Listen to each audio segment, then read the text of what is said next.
Camera's rolling.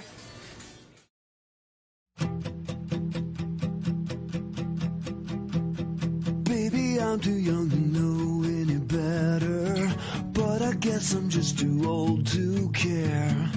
I'm waiting on the morning light to clear the air.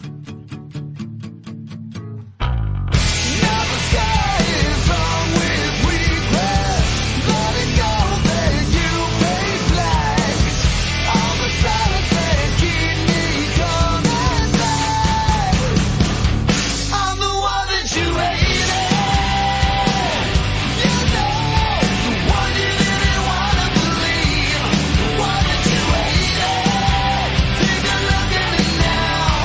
I'm the one that you created. The one that you hated.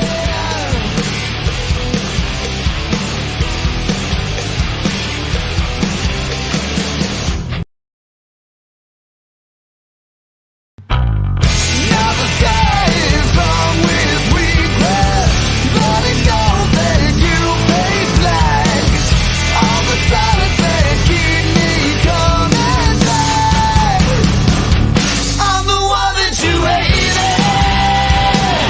You know, the one you didn't want to believe. The one that you hated. Take a look at me now. I'm the one that you. Good morning, everybody. How are you doing? I pressed the wrong button. Let's see. There we go.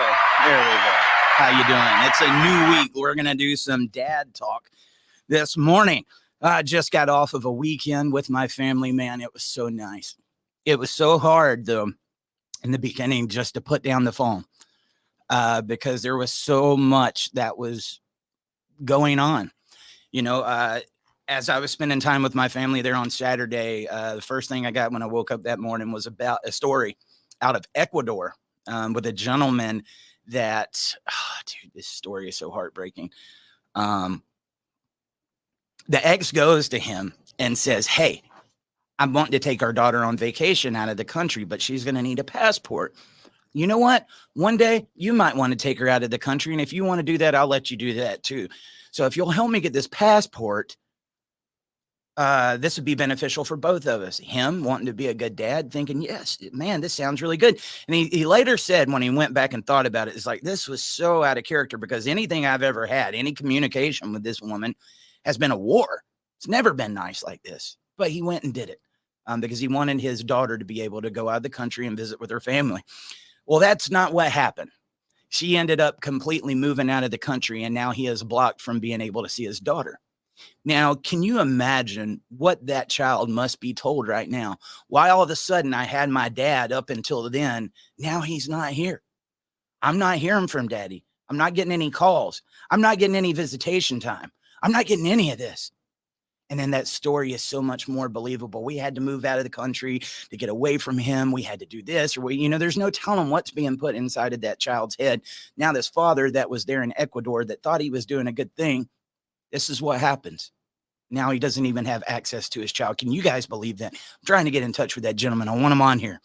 That was the first thing I woke up to Saturday morning, and I'm like, man, dude, I need to be working. And I know, let me tell you something about this, guys. If you're one of those people that's in the middle of your family law battles, or you're in here and you're trying to sound the alarms on what's going on right now, it gets really heavy. It's hard to detach from it. I think I've said this on one of the shows. I think I got some PTSD when John Mass got killed.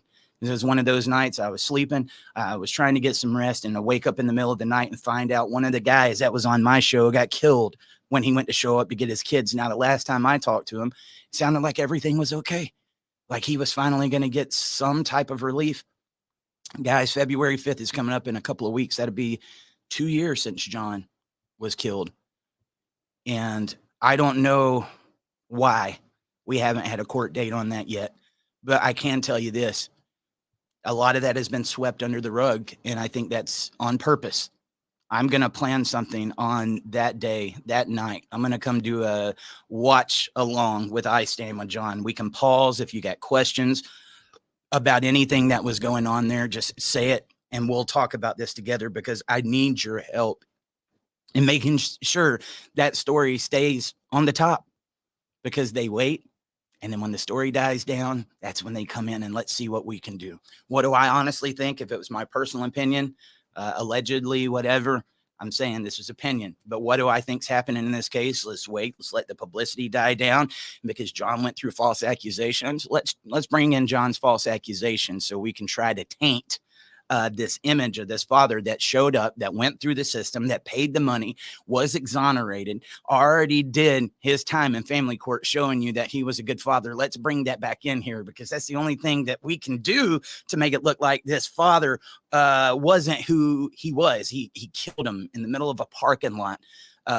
John came pulling up in the daughter's car. John thought he was getting his kids, sees the mom's car pulling up and thinks he's just getting his kids. And what happened? It was the last time he woke up on this earth. And that's what happens when these guys go and fight for their kids. There's just 2 stories right there. And we've got some more. Before I jump into it, I was anxious to get in here and with you guys. Please make sure, if you're watching today, like, share, and subscribe. Help us get this out there. Many ways you can support the show down here at the bottom. Dad Talk Today, no spaces. That's Cash App, Venmo. We also have Patreon. There's memberships and super chats over there on YouTube, and there's stars and memberships over here on Facebook.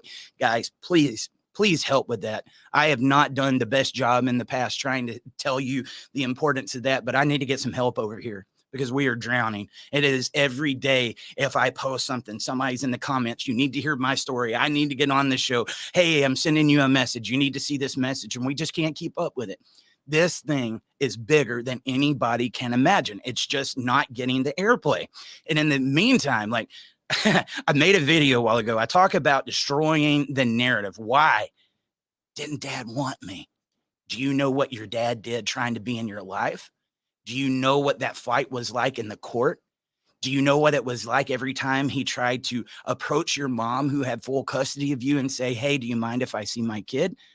And it got to the point where he said, no matter what I do, there is no relief. I got to step back from it. It's driving me crazy. Babies, daughters, sons, if that was you and you grew up your whole life thinking that your dad didn't want you, there could be a case where the dad didn't want you, but it is, trust me, do your homework, find out, because I have seen so many of these kids who find out years later, after there's nothing that they can do, that their dad didn't want to be in their life. It was just, they were being blocked at every turn. It is a major, major industry, guys. And so one of the things I've been doing lately, if you'll see some of the little snippets I've had coming out, I'll be like, look, I'm not talking about your baby daddy. Well, now that's gotten to a point. It's like, you took away what I was going to say. So now I'm misogynist. I'm going to be everything else, because they don't argue with the facts. And nothing was more evident. I finally subscribed to the Daily Wire last night, and I was watching What is a Woman with Matt Walsh.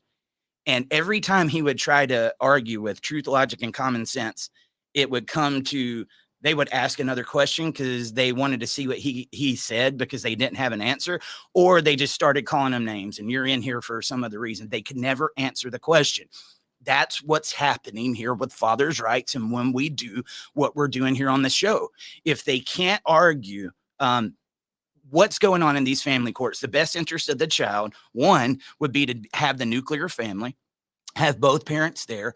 If parents divorce, the best interest of the child shows that having an equal relationship with mom and dad is the most healthy thing for them. Okay.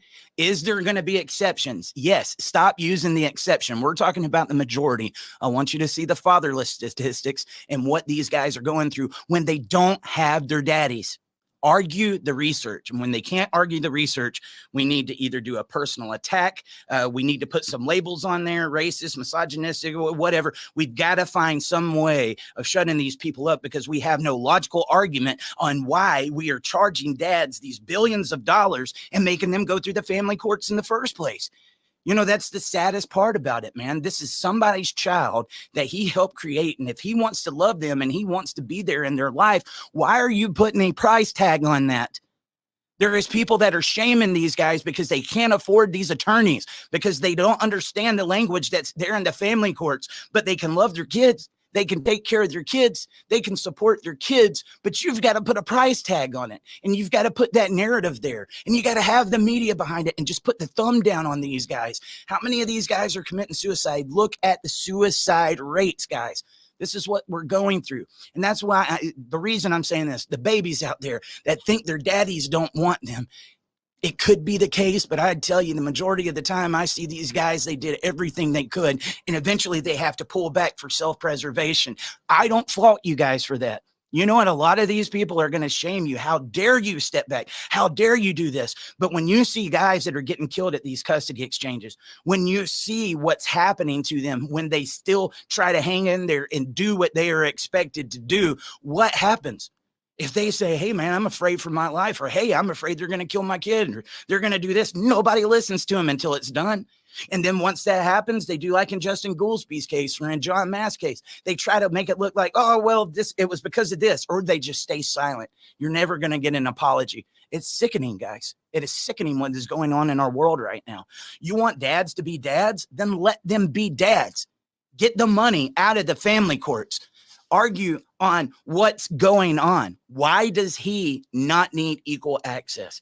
Now, if you can say that he is physically abusive and you've got evidence, or you can say he's on drugs or he is a sexual predator or something like that, look at it. You need to have evidence. You need to be able to prove it. But if you can't, that's the type of parent that does not need custody. And expecting this man to go to that person that would make these type of allegations is very deadly. This is a person that would make false allegations against somebody so they can get the upper hand. And you're expecting this dad to be able to go and reason with that, and then you give him the upper hand.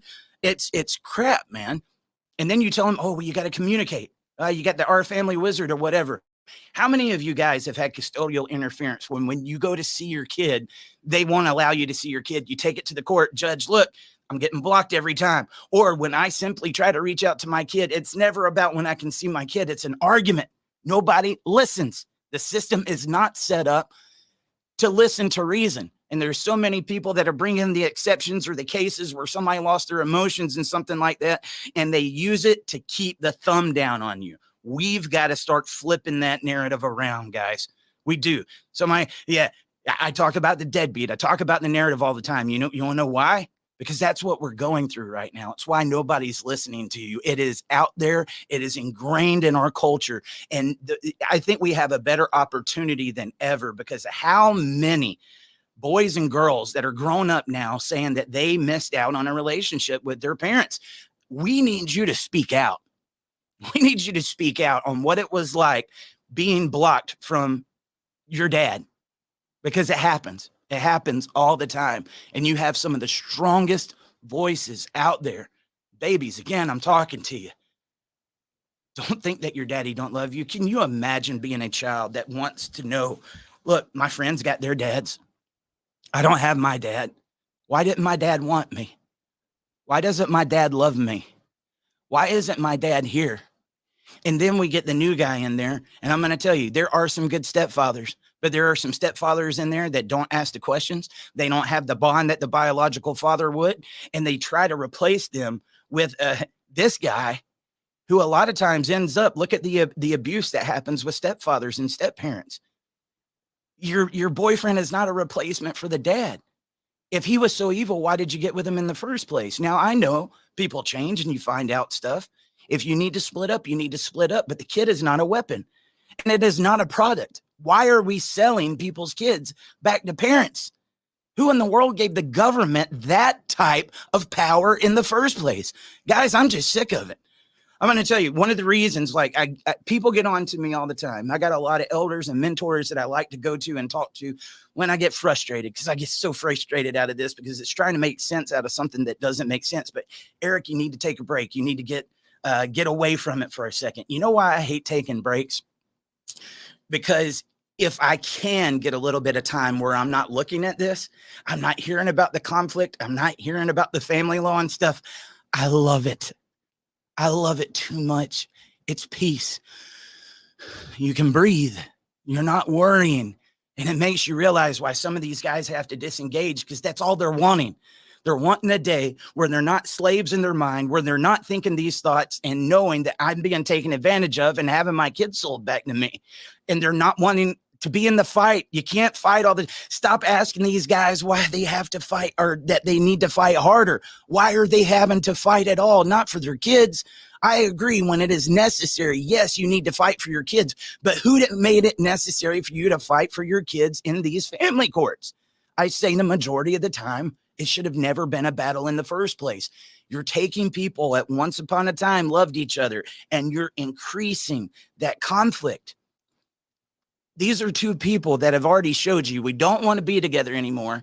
And it's probably because we cannot communicate. And you're going to put them in there, and you think because they got attorneys that make money off the conflict that we're going to teach them how to get along? Hell no. I'm going to sit down with you and say, hey, man, give me all of it. Give me the emails. Give me the text messages. Give me all this conflict that you guys got. We're going to go in here. We're going to make some more conflict. I'm billing you by the hour. You don't know that. But just give me all the dirt. I need all the dirt. These are two people that still have to parent a child. At what point did we lose focus of that? The courts, let me talk to you real quick. You talk about the best interest of the child. How in the hell is that the best interest of the child?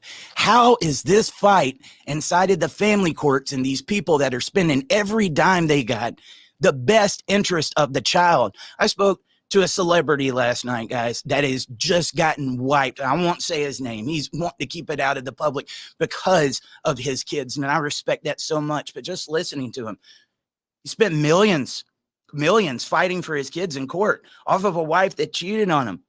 Like, why does his case cost $1 million? This one costs $50,000. This one right here costs $300,000. This one costs $10,000. We don't have no cap on this. At what point is it fighting for your kids versus being extortion?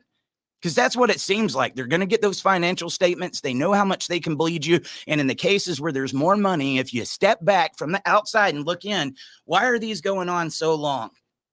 Couldn't we sit these people down with a mediator or something and just say, man, find a way to get along? And if you can't, if there's one parent that's saying, hey, I don't want them to have the child and I don't want them to do this, and you have no reason or no evidence or no basis off of it, you are going to be held in contempt. And you are the one that we're going to put as a non-custodial parent or talk about no time at all. Because you don't want to do what's in the best interest of the child. You're trying to do what's in the best interest of yourself. You want, because there was problems in the relationship, to have the upper hand and to be able to dangle that kid, that little carrot, because these guys will go after that carrot. They will go after their kids because that's their kids, that's their family, and they love them. It did not become the billion-dollar industry that it is because the dads aren't fighting. It's time for you guys to push back. I'm telling you, it's not as hard to push back as you think. You just got to wave through the bull crap. All the people that are going to want to put the labels on you and put the narrative on you. We know that narrative isn't true. And if we know that narrative isn't true, why are we letting people present that narrative to us? You know, I was thinking about it over the past weekend. You know, we're starting to get a little bit of a following. I've only been on TikTok for about a couple of weeks, and I am not the biggest fan of TikTok by no means, but it is getting out there. And the more that the videos kept taking off, the more I got the women in the comments, not my baby daddy, not my baby daddy. He's a piece of crap. You can't say this because there's a lot of dads that are a piece of crap and they don't need their kids. It's like you're in a group with dads that are admitting that they had their challenges, but they are fighting for their kids, trying to bring up your deadbeat baby daddy so that you can cancel out what they're saying. How dangerous is that? And that's, you know what, guys, a lot of times when they start the conflict and they start drowning you out, just like in your family court case, as a movement, we want to push back. I don't want to argue with them. Like, you know, this is insane. I don't want no conflict, right? So you try to push back, but it does us no good because they just get louder and then they run our guys away. Our guys can't show up. They can't go to the capitals. They can't do some of these things. They're working. And now we have isolated them in any place. I want you guys to think about this. Any place where you have to come and talk about these issues, can you get away from the ones that try to bring their baby daddies in it to cancel out what you're saying? Could you imagine if everybody started coming together and say, we ain't your baby daddy? That's what I want you to start doing. If you see those comments, hashtag, we ain't your baby daddy. Stop bringing up your baby daddy. And I'm going to tell you, if you're coming in somewhere where you're trying to shut up somebody that you don't even know and saying that their situation isn't true because of your situation, that speaks volumes, right? I really hate to see what that man went through. And when I hear, I begged him to come and see his kids.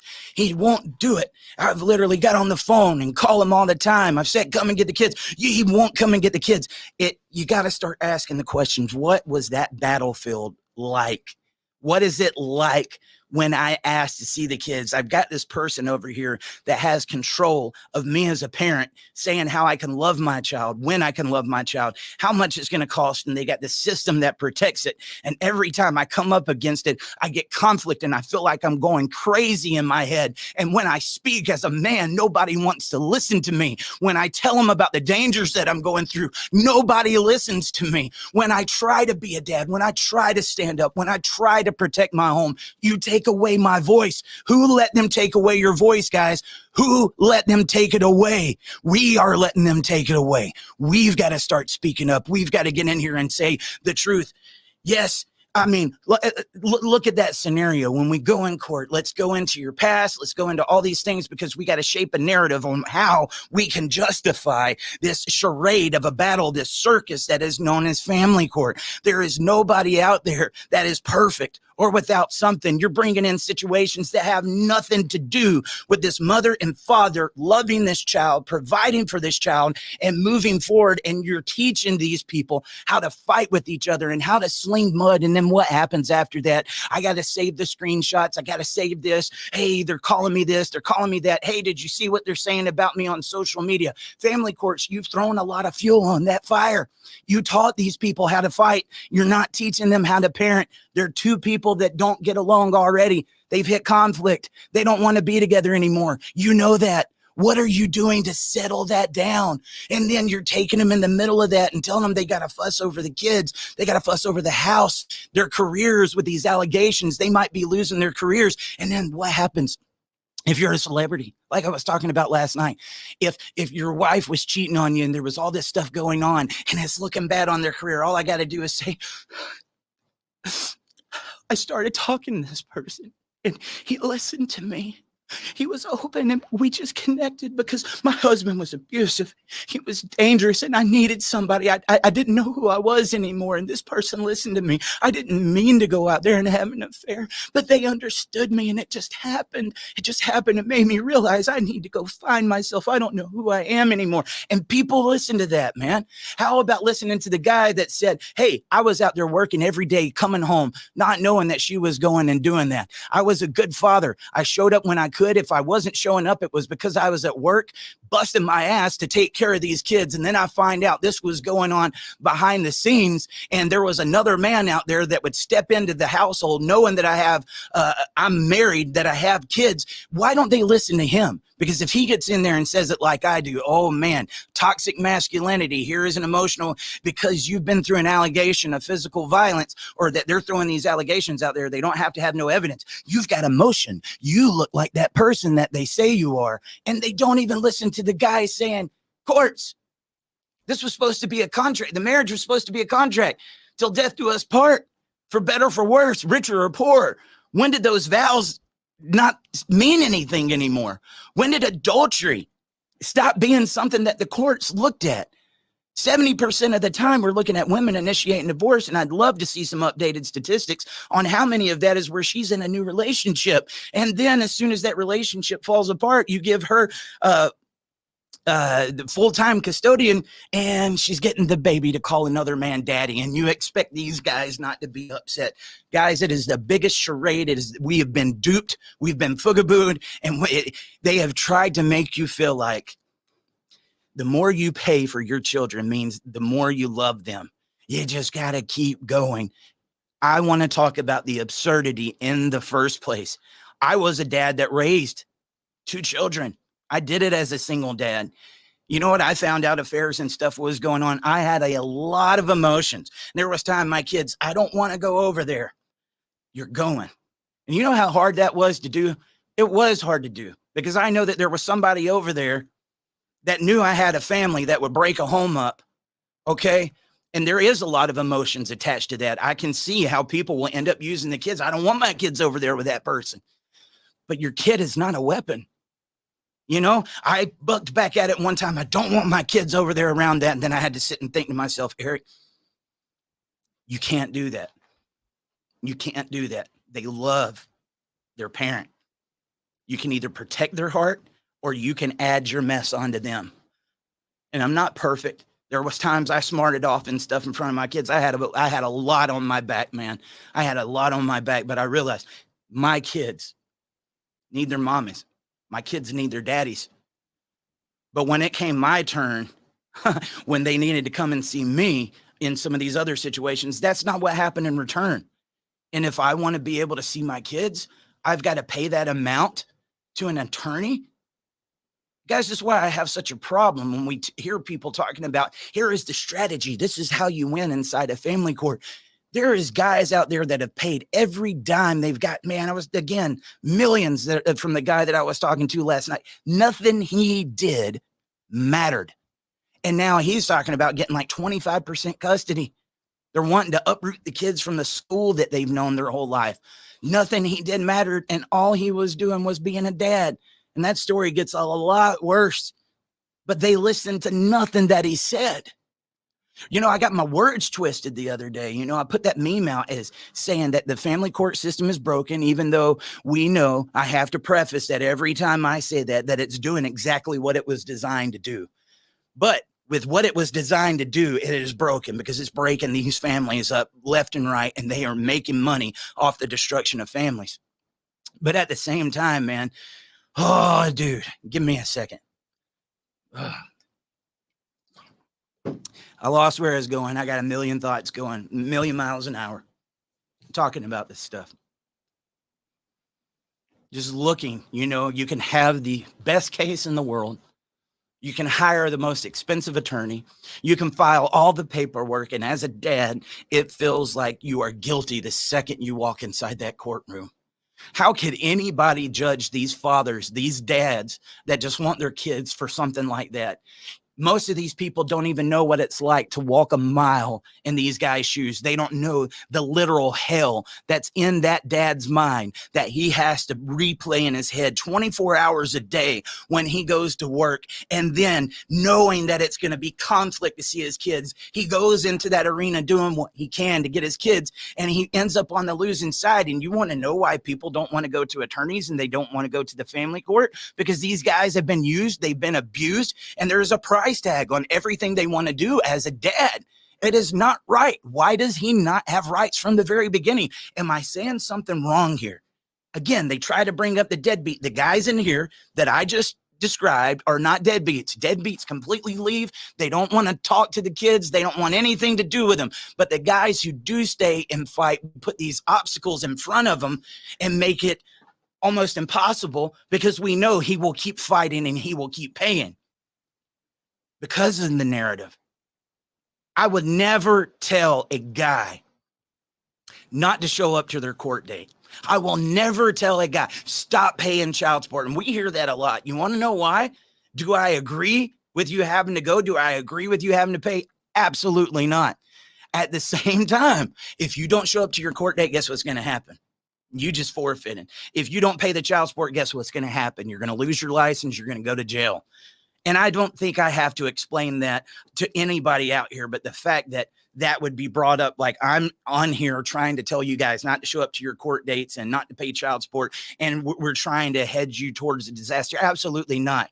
Keep the focus on what the focus is supposed to be on.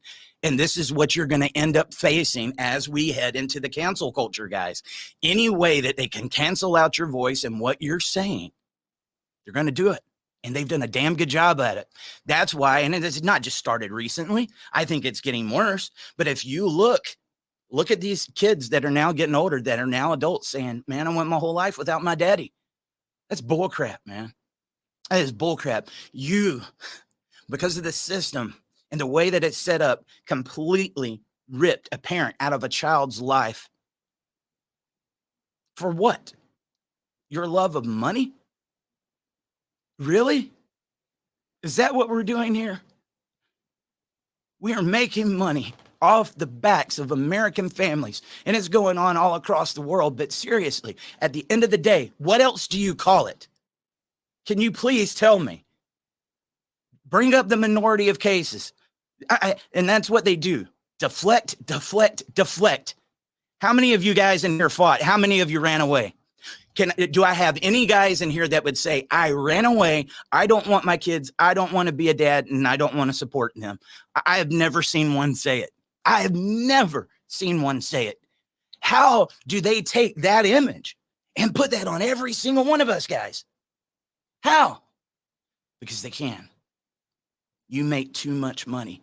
Dads, you make too much money for that system. The only thing holding that back with the change, again, is coming in here, not putting up with the narrative. Again, go look at those videos. I ain't talking about your baby daddy.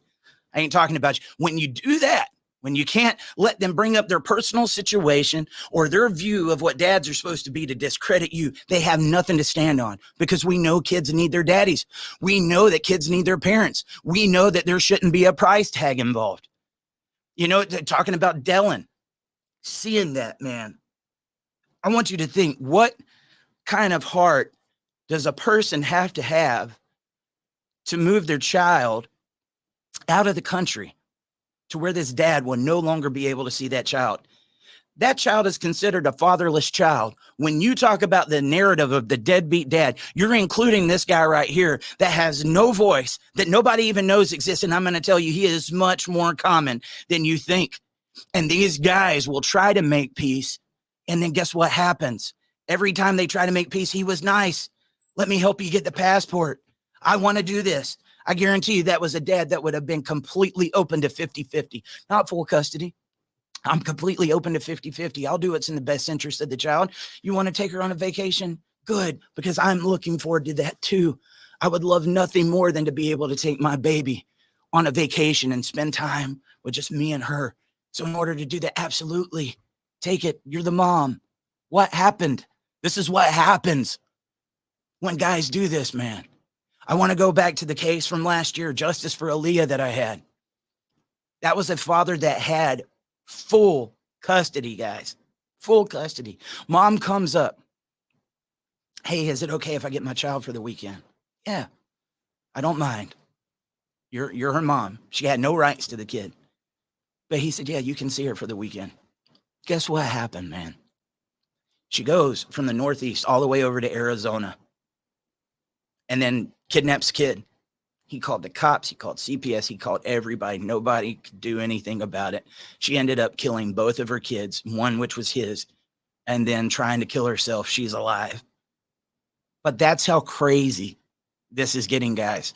And are there going to be cases where the guys are doing it too? Yes, I'm going to call it out for what it is.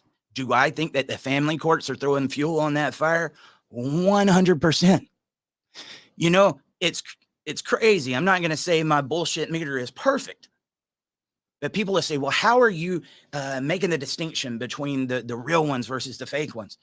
You hear what somebody's going through and you start getting used to it, because they all play from the same playbook. They do the same things.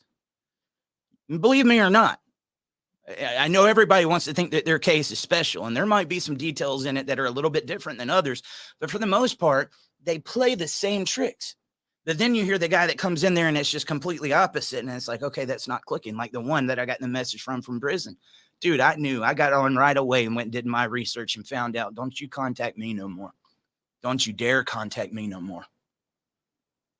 Because I don't, that's not what we're doing here. We are talking about good dads that love their kids, that are having a price tag put on their families.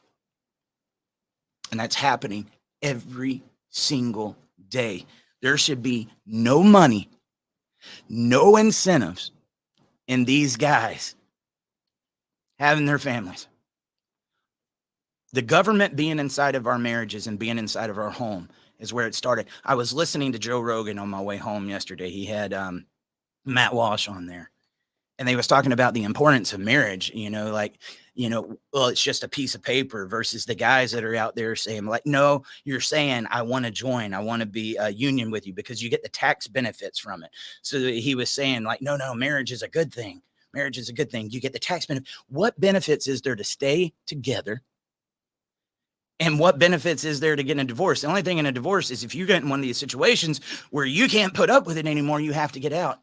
But how many people are actually, if you claim to want to be about domestic violence and these bad situations, how many of these guys are staying in these situations because they know if they leave, they're not going to be able to see their kids anymore? They feel like they are a prisoner in their home. But hold up. We hear that before. We've heard of many women that go through that. She's a prisoner. She knows if she leaves, he's going to get mad, or he's going to get abusive, or he's going to use the kids, or he's going to try to take her to court, or he's going to do this. So she's staying in an abusive relationship. So are these guys. There is a lot of these guys that are staying in abusive relationships. And we've seen the recent domestic violence statistics. This is happening just as much to men. Why are you not talking about men? Why are you not talking about fathers? Sometimes it can be even more dangerous, because if she cries wolf, guess what? You believe her. If he speaks up, even in the instances where they're getting hit or they feel like they're going to get killed at these custody exchanges, they speak up. You don't listen to a damn word that they got to say. Let me ask you guys a question. Is me pointing this out right now misogyny? I don't think so. I'm pointing out this because I love women. I love my wife. I love my daughters. I didn't realize it. I was talking to Dwayne the other day, and he was talking about he was a father of sons. He had a little bit of challenges with the girl, because he was used to being a boy dad. I was a girl dad. So I know how to relate to the girls. I know the feelings, and I can even tell, like, if they have certain responses or make certain faces, what mood they're in. And I know how to respond, right? And I love them. Good kids, man. They make their mistakes too, but good kids. And I love being a father of girls. It's the greatest gift that I have ever had in my life. But dude, how many people aren't getting that opportunity, guys? That's what breaks my heart. What's really sad is I'd say the majority of the kids that are coming back years later saying, I found out my dad wanted to be there all along and he didn't get the opportunity because my mom was holding him back. Most of the time it was daughters that didn't have those relationships with their daddies. And that's sad, because the relationship I have with my girls, I love them to death. Dude, when they became teenagers, yes, I warn you guys, it is challenging. What they don't warn you for, they don't talk about enough, is the preteen years. When your girls turn preteens, I think that's one of the more challenging things. But the teenage years, it has its stuff too. But learning how to, parent, dude, I've sat down, I showed you guys the pictures, let them put makeup on me, let them paint my toenails. And I love it. Braid their hair. It made me a better person.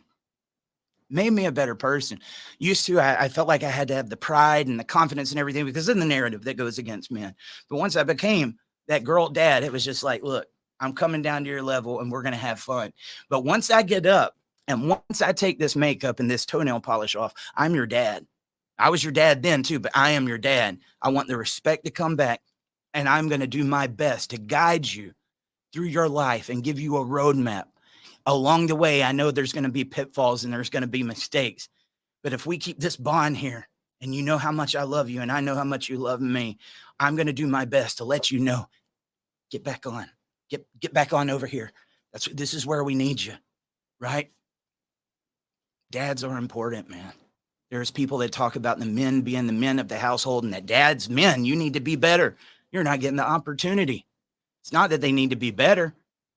They need the opportunity. You might need to be better in some areas, but imagine telling a guy that he's going to be a visitor, and then when he gets his every other weekend, he's blocked from even getting visitation. How do you expect a man to be better? How do you expect a father to be a father when he's getting part-time? Well, then the phone calls are getting blocked. I don't even have that. At least nowadays we've got this where we can FaceTime and see our kids and let them know we love them. I'm thinking about you. I might not be able to see you until next weekend, but daddy's here. I love you. You're in my heart. And I'll see you next week, baby. Be good. Be good for your mommy. If you need anything, call me. At least we've got that. We didn't used to have that. But even the FaceTime calls, guys, they're getting blocked. This is the type of person that doesn't want any contact. Any. And there's so many people that don't understand this. This sounds like hogwash. This sounds like we got tinfoil hats on, because the narrative is not usually pushed back on. Do you know what it's like on the outside looking in when people hear us talking about what we do? And that's why so many are just so quick to rush and defend off of that narrative that they've heard, because they're not used to hearing from you dads. They're not used to hearing from some of these conversations. I get more and more encouraged every time I get on this screen and speak, because every time I get on this screen and speak, I let down some of the walls and I just become more of me and tell you what's on my heart. And when I do, I find out that These guys are getting it. They understand. They've been through it too. Why did we got those walls up, guys? Why haven't we been speaking? You know, if you want to create a group where we can make sure that your emotions aren't used against you and you feel like there's other people that are going to encourage you and get in here, all you got to do is speak up a little bit louder when they bring it up. We ain't your baby daddy. Hashtag, I want to see it. Please. We ain't your baby daddy. So why are you bringing him up here? Fight back at that narrative, man. And I think we have a very good opportunity to get some stuff going. You know, like I said, a couple of weeks from now, we got the anniversary of John's murder. And I'm going to be doing that. Something happened last night, guys. Every once in a while, somebody goes viral on TikTok or something. And then we start getting more views on the documentary. And it kind of sit there and then it goes up, sit there, goes up. It's like a roller coaster ride, right? Somebody had took a clip of I Stand With John and put it on TikTok last night. And I had several people like, oh my God, this is amazing. I didn't know this was out there. I didn't know you had this show. Where have you been? Could you imagine if we got everybody in here and we got them on one mind and one accord and speaking towards the issues? And then we educate them on, like, when you speak about this, this is what you need to expect, and make them keep it on topic. Okay. Our guys need to know about that. They've got a lot of emotions. They're broken men. This is one of the hardest places that you could ever try to be an advocate of any time, any type. And I'll tell you why. Again, broken men that have been isolated, that have had their families taken from them. They've had their monies taken from them. They show up to work knowing that everything that they do that day is going to go to an ex who's got another man that the baby's calling daddy. There is another man in that house that's seeing my kid more than I am. He is full of emotions. He's broken. He's isolated. Some of them end up homeless or having to go and live back with mom and dad or live in their car. I've seen a little bit of all those scenarios. We've got to reach out to that guy and say, man, help us, speak up, not just for you. You know, that was something I heard from somebody yesterday. It was like, look, why do I want to speak up? To help other people? Unless it helps my situation, I don't want to speak up. That's the problem. Nobody's wanting to speak up until it happens to them. Could you imagine if everybody started speaking up right now and we prevented it for somebody else that's out there? That'd be pretty powerful, wouldn't it? And you think that it's just helping other dads. You don't know. You might be helping your daughter. You might be helping your son. You might be helping a future generation. And when you look back, one of the worst things you can do is say, would have, should have, could have. I could have done this. I should have done this. And I would have done that if I would have knew then what I know now. You have the opportunity right now. I'm speaking it to you. And it's you. It's the one that feels broken, beaten down, that thinks they have nothing to give. You are the one that I'm talking about. 6 years ago, again, going through divorce, being held back from my kid, had every dollar stolen from me, man, in a freaking wheelchair at one point in time, broken, sitting in the house, all alone by myself, 3 different baby mamas. And so that sounds crazy. Yeah, they'll try to use that too. I was married to the same woman twice. Both times the same thing happened. She came begging me back. In between that one, I got in another relationship and had a child. And I was not perfect, guys. I was that guy. I needed a relationship and I needed somebody to want me because I hated the guy I looked at in the mirror. I hated him. I needed somebody else to find value in me because I felt like I just didn't matter. And when you've been in that relationship and you're told that you don't matter, you're not good enough, or somebody's having an affair on you and they could just completely break apart your family without thinking about what happens to you, it makes these guys feel this big. And so knowing that somebody's giving me attention and wants me, it helps you wake up the next day. But then you don't realize, look, I'm about to get in that situation again. And I was that guy. All this is going to be used against me. Every bit of my past, I was a preacher's son. I went through all this. They're going to use this against me. But you know what? You have to stop and you have to think about it and say, you know what? I'm a good dad. I'm a good person. Hell yeah, I made mistakes. When I think about it, they did too. If we talk about here, we talk about me in the last 10 years, I might have made some mistakes, but I am a good dad. They're not talking about whether I can take care of my kids, whether I love my kids, whether my kids are safe with me, whether I can feed them or get them to school or do anything. They're not talking about any of that. They're trying to go on smear campaigns against me because they don't want you to speak. They want this narrative to stay. They want this industry to stay. And I thought I was that guy that had nothing to give. Nothing. Nobody would listen to me. I've screwed up everything that I could possibly screw up because I was a broken man that kept trying to hop from relationship to relationship. You know, something really good happened to me after that last one. I had about 2 or 3 years of being a single guy. And I'm going to tell you, in the beginning, I hated it. I hated it, man. I had been in a marriage for like 15 years. Okay. And then it's gone. You know, you got your routines. You're used to coming home, used to spending it with your kids. All of this now, it's gone. And dude, I crave that. I don't like me as a single guy. I did go back to my teenage years somewhat, you know, and try to find out what was going on because I got married at 18. And so it was like when I got divorced, I went back to the guy that I was when I was 18. I haven't been a single guy and depended on myself, just me, myself, and I, since I was 18 years old. And I didn't really like that guy. And I had to relearn a new lifestyle. Being a single dad to girls is what helped me, dude. And over time, taking care of them, knowing that I had to wake up, I had to feed them, I had to clothe them, I had to make sure that they had their needs, and that I had to spend that time, man, it did something inside of me, guys. And after a while, I started liking who I saw in the mirror. And then when you do that, your ego, oh, you're full of yourself. You're all these things because they don't want you to have that.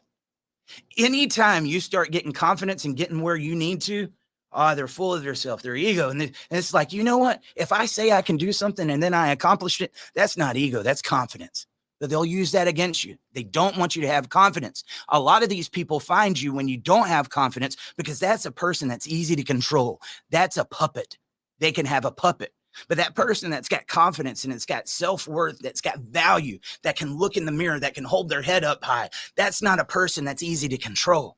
So we got to attack your character. We got to start making your head look a little bit low so you can't look them in the eye because I need to get those claws on you, man.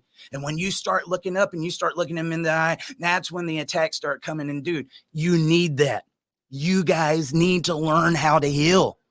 Stop jumping into relationships right after you get out of a broken relationship. You are not ready. You need to be that guy that can hold his head high and know what he's getting into. Trust me, I'm not here as a guy that knows better. I am the guy that made every freaking mistake in the book, man. Just about every mistake that you can make. And then once it was there, I was trying to navigate it, wanting to see my kid. And I'm like, dude, I have just got to pull back. I've got to pull back. Every time I try to contact, it becomes a war zone. It's been over 1.5 years since I broke up with this person. And every time I contact, I'm talking about something in a relationship that I got away from for a reason. I just want to see my kid. You go to the attorney. Let's talk about, dude, then they want you to go relive this trauma. There's a reason that you got out of that relationship. If you're a man that's been through abuse and you've been in one of those relationships where you fear coming home, I literally feared stepping my foot inside of my house because of what it did. Am I that bad guy because I couldn't stay in that relationship that I was in less than 9 months? I've been married going on, I've been with this woman for 5 years. We've never had any of that. I could count on one hand how many times we've had arguments. We've had 0 serious arguments. We've done good. And I love my wife more and more every single day. This was a relationship I couldn't put up with. I feared coming home. Now you want me to go into a courtroom where I want to be a dad to my child, and you want me to go to an attorney to go fight this person I don't even want to be around. You don't even want to be around it, and that will be used against you. Well, they hit me. Well, that doesn't matter. You're a man. If I would have called when I got hit, can I say this for sure? No, but I got a lot of people that can say that was their story. I was afraid. She's pregnant. I'm going to jail.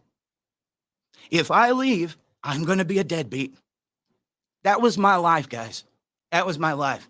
I had to stay in pure hell because I felt like I had no way out.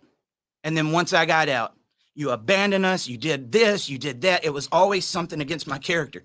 You know what? I think every one of us, if you've been in one of those types of relationships and you have those problems communicating, will reach out. You're going to try to give the olive branch. Look, I know we haven't seen eye to eye. I know we don't get along. You probably don't like me, and then you'll even accept me. Hey, I made my mistakes, and if I did anything to you, I'm sorry. At the end of the day, I love my kid. Can I just see my child? Can we get along for them? We don't even have to communicate much. I would love nothing more than to get along with you and just see my kid. You know what happens when men do that? You just gave them more fuel on the fire, because that's not it, dude. There is some of these people that just love to argue. Yeah, they love to argue. What's the saying? You wrestle with pigs, you both get dirty, and the pig likes it. And eventually, there's only so much gas in the tank that these guys got, and they leave. Well, let me give you another example of that. For the ones that go through that and then come to dad talk, who follows them into the comments? If they go into YouTube, or if they go into TikTok, or they go into Facebook and they come to talk about their issues, who follows them? Maybe not their ex, but there's somebody just like her who shows up and tries to say that nothing he's saying matters because of their baby daddy. They'll even start using that situation and their own narrative to attack all of these guys that are trying. One of these guys gets killed at a custody exchange. Well, that's not true because of my baby daddy. No. It's true because he died fighting for his kids. It's not false because of your baby daddy. But that is examples of what we are starting to see. And it just gets really old, man. It gets really old. I'm sick and tired of it. And so I beg you guys, man, get in here. Let's hit this thing hot, hotter than it's ever been hit, and let's get it over with. If I could have a break like I did this past weekend, where I don't think about family law, where I'm not worried about one of these guys getting killed, where I'm not worried about what's going to happen. I want that so bad. I want away from it, man. But I'll tell you this, as God is my witness, I ain't going nowhere until that day comes. I am not going here. My feet are planted and it's firm. It is firm. It's time to start having those conversations, guys. I know you want peace, but when you run away from that conflict, it just gets worse. That war is not going to be fought in the political arena. It's not going to be fought inside those family courts. It's not. We know what it is. We are going to have to step outside for them and say, you got to revamp this thing. Politicians are not going to do it until it makes them money or it gives them tons of votes. The family courts make too much money off of it to look at it and say, okay, this is why did they not pass 50-50 a long time ago? Do they really think that dads are that bad? I don't think so. They talk about the fatherless issues all the time. A lot of these guys end up voting against the 50-50. Do they really think that dads are that bad? No, we need the unequal to make the child support system that the way it is. I believe that 100%. I believe it. And if you don't, please bring me some research that says otherwise. That's what I'm saying. You don't have to like me. You don't have to like my beard. You don't have to like anything I'm saying. But anything I'm saying that you don't agree with, bring me research that says otherwise. And if you do, make sure that that research isn't biased and it's not being done to prove a point, because that's the other thing. The ones that have created this system are the ones that got the money behind a lot of this research. So you never know who you're talking to. You never know what you're getting. And when you've got that narrative out there, I thought my dad didn't want me. How quick these kids believe that's what's true. It takes them getting older, sometimes going through the system themselves. I have talked to the guys that end up, when they get older and then they end up going through a divorce and they're going through the system themselves, it makes them say, I wonder what my dad went through. Did he go through this? He didn't have social media to speak up. Did he have to go through this when he tried to see me with my mom? What you need to start asking these guys before you just call them deadbeats or thinking they're abandoning the home, is it somebody that was trying? Was he reaching out to his ex? Did he go to the courts? If he did, what happened? That is not a deadbeat. That is a dead end. If it's a guy that didn't show up, he didn't call, he didn't want anything to do with him, that is a different story. These guys that are fighting, they are trying. That's not a deadbeat. That is a dead end. And I'm going to tell you, with this system, with this society right now, there is a lot of dead ends. Do you see the passion that's coming through here? Do you see the people down in the comments? Those are guys that are trying. They're not here because they want to run away from it. They're saying, please make this system equal so that I can see my kids. I want to see my kids. I want to be a dad. Why does being a dad have a price tag involved with it? You know, I know there's a lot more that goes on under the sun with dads, outside of what we've been talking about with family court. I do, and I want to talk about those things. But first, I think this is one of the biggest atrocities that we are facing in mankind right now. It is the real pandemic that is not spoken about. And we've got to make people aware of it. Maybe one day we can talk about the good parts of being fathers and give advice on feeding the bottles and burping and all this other stuff. Right now, they're not getting a chance at all. You know what else sucks? Do you know how many of these dads, they'll get to see their kids as long as they go sit up under mom. You're bad. I don't trust you around the kid. You don't need to be around the kid. You don't need alone time, but you can come sit at my house. You can come sit at my house and see your kid. As long as I'm there and I watch over you and let you know that I have the power. I know what that was like. If I wanted to see my kid, I had to go sit there under her. There was one time when I was sitting there with my baby, just trying, stay in my own little area. Don't say nothing. A TV by my head, turns the TV and puts on a preacher. I guess preaching to me about abandoning homes and stuff like that, while I'm sitting here trying to take care of my kid. That's what some of the crap that dads go through. What did I do? I'm a rebel. I pulled my phone out, put it on YouTube and got some music on there, turned it up, put it down on my knee and was like, hey, baby, daddy loves you. I went through it, and I went through it a long time just to be able to see my kid. My kid came to my house one time. Once they found out I was dating, I haven't seen my child since. I've sat there, want to argue over emails, dude, you guys haven't even heard much about my story until recently. And it's just because I said, I've got to start speaking up. I've got trauma from it. Dude, I disengaged. I don't want to be anywhere near the course. I don't want to be anywhere near her. I seriously want nothing to do with this woman. Am I bad? Now, do I have sympathy? I've tried to look into it. What caused this? What do you think made me look into adverse childhood experiences? I wanted to know why. Why would somebody put a dad through this? Why? And a lot of times it comes from trauma that they went through as a kid. I'm going to tell you, there's some trauma there. But it's hard because you can't feel sorry for someone when they're doing this kind of crap to you. And dude, it's just awful. I remember one day, no shit, dude. No shit. I want you guys to hear this. You're hearing parts of my story. When I've had people say, you don't know what it's like to go through what we went through here. You have no idea what I have been through. You think I'm just here because I want to be famous? I want to be away from dad talk.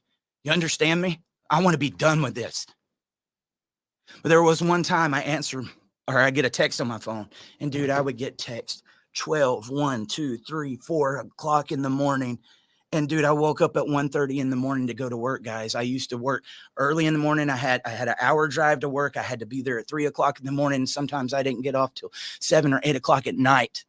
I busted my butt, worked every overtime that I could because I was a single dad trying to make it through. But I would get these text messages throughout the day. And I'm like, man, is this what it takes to be a dad? But one day I get this text message. You're a piece of crap. You didn't even call to check on your daughter at the hospital last night.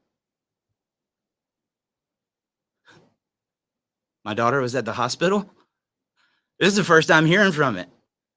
Well, you would have known if you was a good dad and you was involved. What happened? I won't go into the whole thing, but that was some of the crap I'd go through. You're a piece of crap. You didn't even call to check on her. She was in the hospital. Why didn't you contact me last night? I would have got right in my car right then and been there. I didn't know. This is the crap, guys, that some of these dads go through. I had to disengage from that. I had to. It was driving me insane. I had the moments where I tried to be nice. I had the moments where I tried to be aggressive. I had the moments where I tried everything and finally got to the point, no matter what I do, it ends up at this. And the attorneys that I went to, this is what I'm hearing. I went and paid somebody in full one time to help me with my case. Never got that money back. Found out later on, there was a gentleman that wrote me and said, dude, you need to be very careful with this person that you got on their show. They just made me lose my kid. I don't ever take stuff like that at face value, but this guy goes and sends me this message from an attorney that they used with this person, that they never filed his paperwork, nothing. He lost his kid. And it was some of the most simple stuff. And I had just paid in full because I wanted to go after my kid. And I had to let that money go.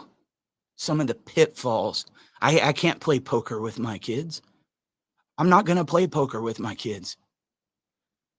And you know, if anything, there hasn't been a day that I'm not working on dad talk every day because of how much I love my kids. But if you don't fight in the court system, let's tell you who they are. That narrative exists to crush you guys.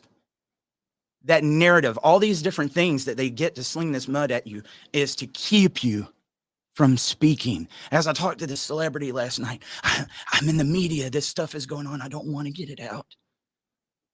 And I tell him, I understand, dude. You don't want conflict. You want to do what's in the best interest of your child.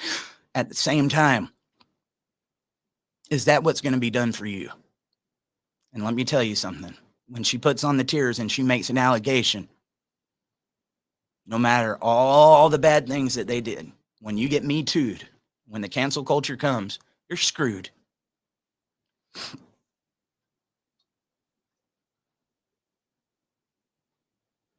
I didn't even mean to get into that, guys, but I've held that in for years. There is more. I've held it in for years. And it just breaks my heart, dude. I've done everything I can behind this movement, guys. Everything I can besides what I'm doing right now. I'm coming to you. I wish for the past 3 years I would have just said, let's rally the guys. Let's speak the conversations. Let's say the things that's on their mind. Let's tell them to show up, that it's comfortable. You can do that. When the ladies come in there and they try to cancel you with their situations, reply, we ain't your baby daddy, hashtag do it. I wish we would have had some of that because we might be a little bit further along. But it gets a little depressing sometimes. And when you take breaks, you realize that war zone that you're going back into. Because I'm going to tell you, we are David versus Goliath, man. We are fighting something that you have no idea. I've been in the middle of the arena. I've been there, dude. I went for years going around this country, taking the pictures with the politicians and doing all that. I hated that.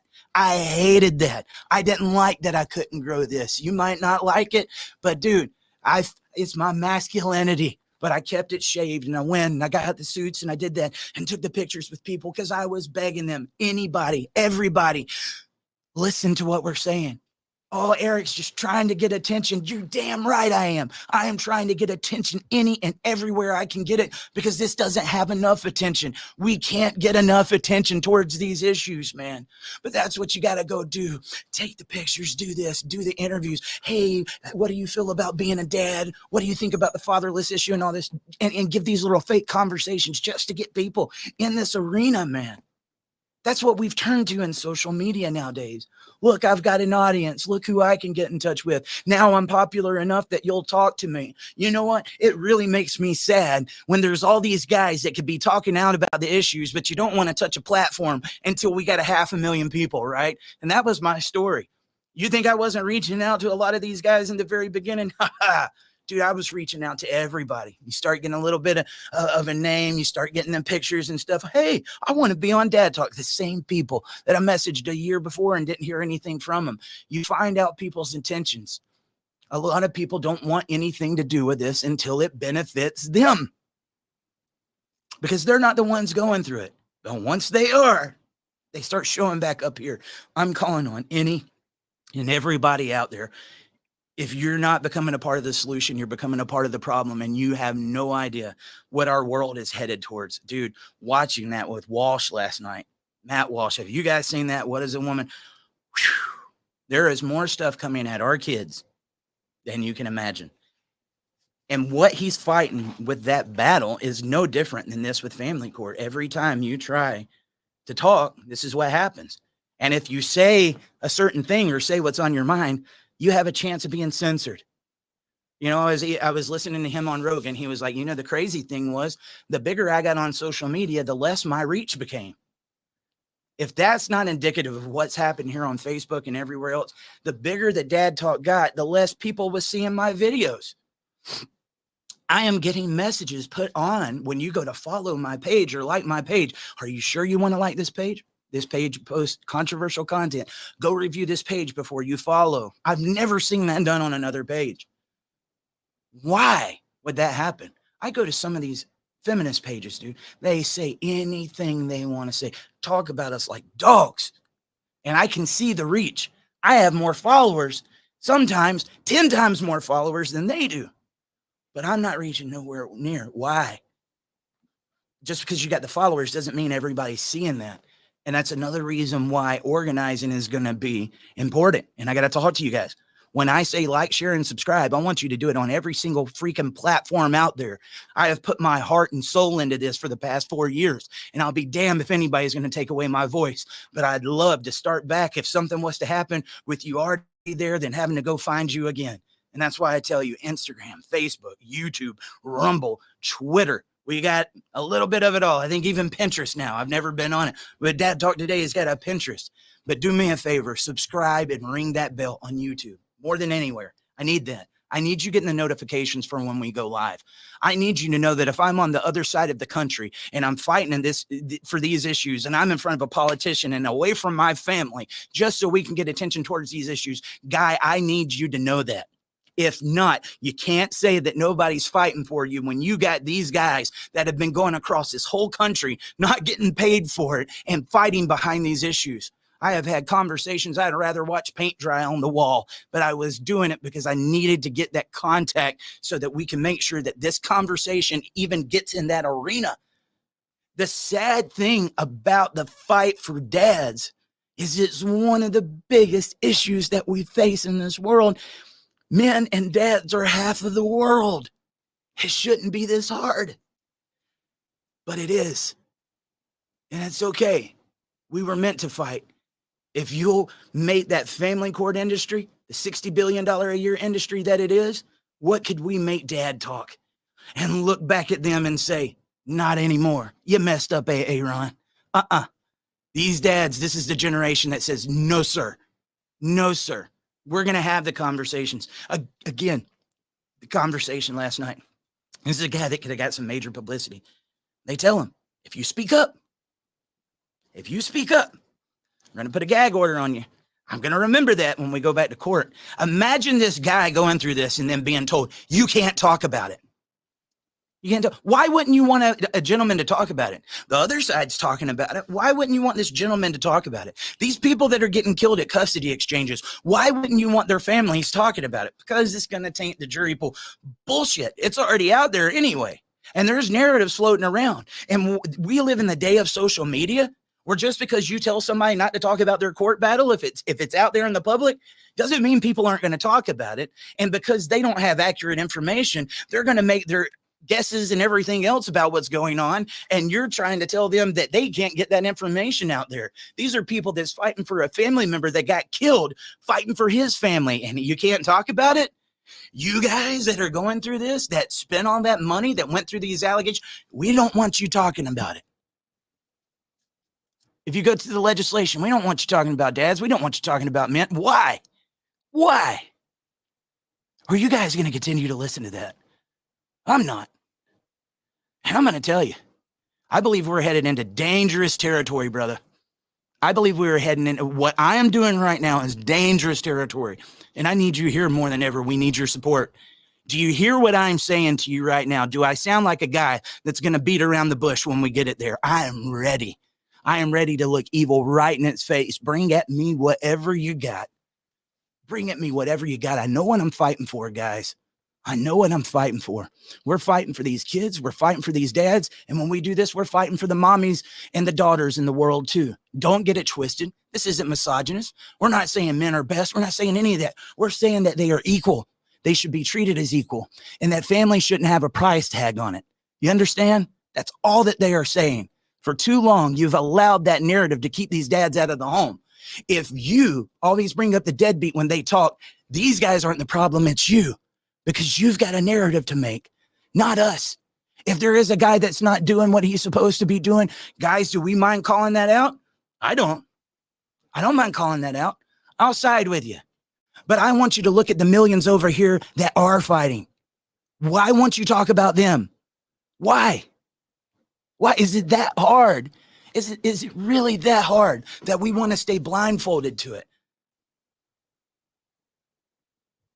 No, man. Guys, smell the coffee. Is anything I'm saying wrong? Please let me know. I don't want to be wrong, but if there's something I'm saying wrong, if you come in here and you have a conversation with me, I want to know what I'm doing wrong so that I can correct it. I'm not a guy sitting here saying, I know best. I'm just a guy that won't shut up, man. That's it. That's it. And so I'll tell you, the ones out there that are going to want to do the smear campaigns and stuff. Had a guy never met me before in my life, man, come in there and trying to sling trash on me and make all kinds of assumptions. Don't know who I am. Had a woman doing it right before we came on here. He's misogynist. It's like, lady, raising 4 daughters here. I'll put on the makeup. I'll put on the misogynist. Are you kidding me? What am I saying that you disagree with? Have a conversation with me. I'll have a conversation with you. But when you come in here and use your baby daddy or you use some bull crap, don't expect me to just sit there and not say something back. I'm not the guy that you're going to scream over. I'm not the one that if you think you get louder, I'm going to shut up. I'm the guy that's going to get louder with you. You understand? I'm going to get louder with you because you're messing with our kids. You're messing with our families. And I've got a message to say. You think that if you get louder, that it makes these guys shut up. Guys, get louder, man. Get louder. Stop letting them shut you up like that. Whenever I see these shows that they will do on father's rights every once in a while, they'll get the feminists on and they'll just start screaming over the male advocates. And then the male advocates just sit there like, I don't agree with that. Bull crap. I want you to look evil straight in the eye and say, tell me why you think this is justified for everybody. Stop speaking in these generalities. These things are dangerous, man. Could you imagine how much better this world would become if families get put back together? If we start putting the nuclear family at the focus. They celebrate because divorce is at the lowest I think it's ever been, or it's at one of the lowest that it's ever been. That sounds great. Guess what else is? Marriage. Marriage. People aren't getting married. Single parents are on the rise. Single parents are on the rise. Marriage is on the decline. Divorce is on the decline. You know what that means? Both is best that we think it is. That is being torn apart more and more every day. It used to be here. Now we're getting here, guys. And the more that we just let this happen, it keeps getting further and further away. We've normalized divorce, that if we just hit a hiccup in our relationship, let's just divorce. Let's fight over the kids. Let's go into family court. And guess what? Every time it does this, the family court just becomes even more solid because you need them more and more. Because you have to fight over your kids. You have to fight over your house. You have to fight over your assets. We got to make this a war. We got to take these two people that don't want to be together anymore, that can't work on their relationship, and teach them how to fight. We got to put the boxing gloves on and let's promote it with these attorneys and get in there and get them slinging punches at each other. That's bullcrap, man. You could teach these people how to calm down. We're not even going to have a hearing until some of these emotions are gone. You're in the middle of the thick right now. How many of you guys, when you're in the middle of your emotions, when you're upset, when that ex starts slinging those allegations or starts fussing at you about anything, when you're doing this, yeah, you just lash out and then you go and look back at it later. Man, I would have done that so much different. I think a lot of us learn if we're going to write an email and it's really heated, we write it now instead of hitting that send button like we might once have. I'm going to sit on it for a day or two. I'm going to reread it. And I'm going to make sure first I'm going to get it all out because I got some emotions, but then I'm going to sit down there and I'll make sure I'm cool, calm, and collective. If you gave these guys a season to where they could calm down, and in the meantime, in that season, they have 50-50 custody. Okay. Then we take them in there to a mediator and say, guys, can you do this? If not, if there's one side that's holding this up, we're going to take that to court. And when we go to court, the person that's holding it up and they don't have no good reason, it's not going to be good for you. That's what you call a consequence. But you are saying that we want you to get along, do what's in the best interest, come to an agreement with yourself. Because if you can teach people how to come to an agreement, you can teach these parents who didn't know how to communicate. Guess what happens? They become better co-parents. They become better co-parents. Unfortunately, well, like in the state of Georgia, I remember when I went through a divorce, I had to go to co-parenting classes. Guess who I did that with? Other parents that were going through divorce, not with the other parent. It was other parents who went through a divorce, was glad to be divorced, and it was like a party there, and they all sit there and talk about their exes. Nothing about this teaches these guys to work with each other. Where are the conversations out there that are saying, look, if you don't want to be in a relationship anymore, guys, sit down, talk to your spouse, and let them know, I've moved on and I'm going to get a divorce. I know you might not agree with me, but let's get a divorce because I don't want to do anything to hurt you. But I just don't want to be in this anymore, and stop all the adultery that's going on. Do you know what happens when that's going on in marriage and then you don't even do anything about it in court? You're saying that mom or dad don't have a reason to be angry when they was in bed with another person, when they thought that was their home? There's so many things that need to have the eye on that are overlooked. And then the ones that should have never happened in the first place are the ones that we got in all the attention on. Isn't it weird how that happens? Thank you, Susan. I'm going to get down here to the comments. Susan said, without marriage, the law states that children are the mother's property. Father has to fight for any visiting with her child. That's right. But if I'm a parent and you really want a dad's in the home, why doesn't a dad have rights? Because of birth? I'm sorry, controversial as it is. The child came out of us before it came out of her. She couldn't have the child without us. And that's not saying that the dad's the most more. We are both equal. Equality. The child came out of both of us.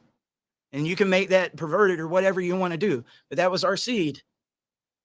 And we want to help water and protect it and make sure that it grows into the beautiful plant that it was supposed to. Our child. We want them to have that beautiful life. We want to take care of them. We want to nurture that.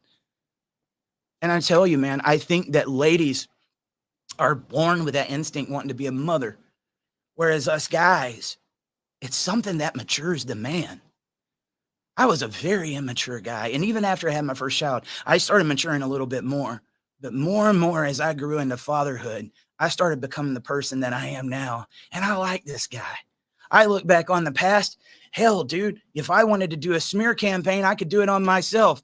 Guess about all the stupid things that I did when I was younger. I look back and I'm like, oh my God, what were you thinking? That's not who I am now. I was a dad and I grew up. I love them. I want to take care of them.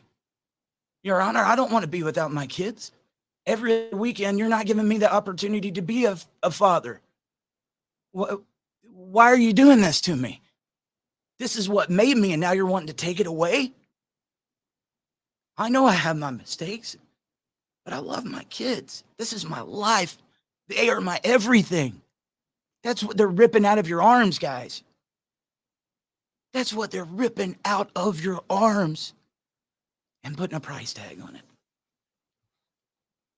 Why aren't they charging you before the divorce? They know that people are going to divorce. And look, you're already making enough money on families. If you got that nuclear family together, then you've got both parents that are working, and then they've got somebody that can take care of the house, or maybe both parents want to work and they've got them in school, and then they make more money. They buy a bigger house, or they might buy a nicer car. They might do this. And then they spend more money in taxes because they got to pay taxes for everything that they buy. But when they can financially do a little bit more, and you don't need Title 4D in order to make money. They need Title 4. You know why the government wants child support and they want this Title 4D?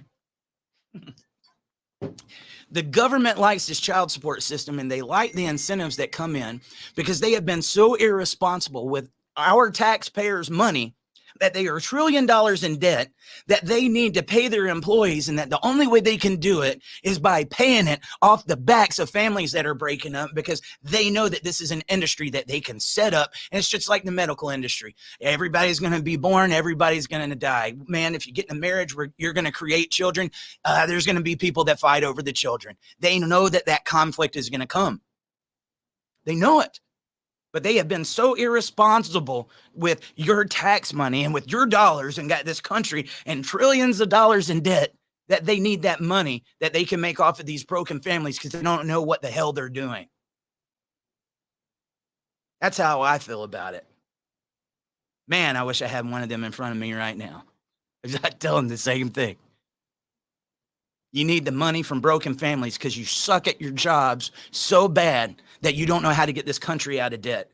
You guys suck so bad that you're making so much money and you're protecting the special interests in the corporations out there. We are in a country that protects special interests of corporations more than it does families, parents, and kids.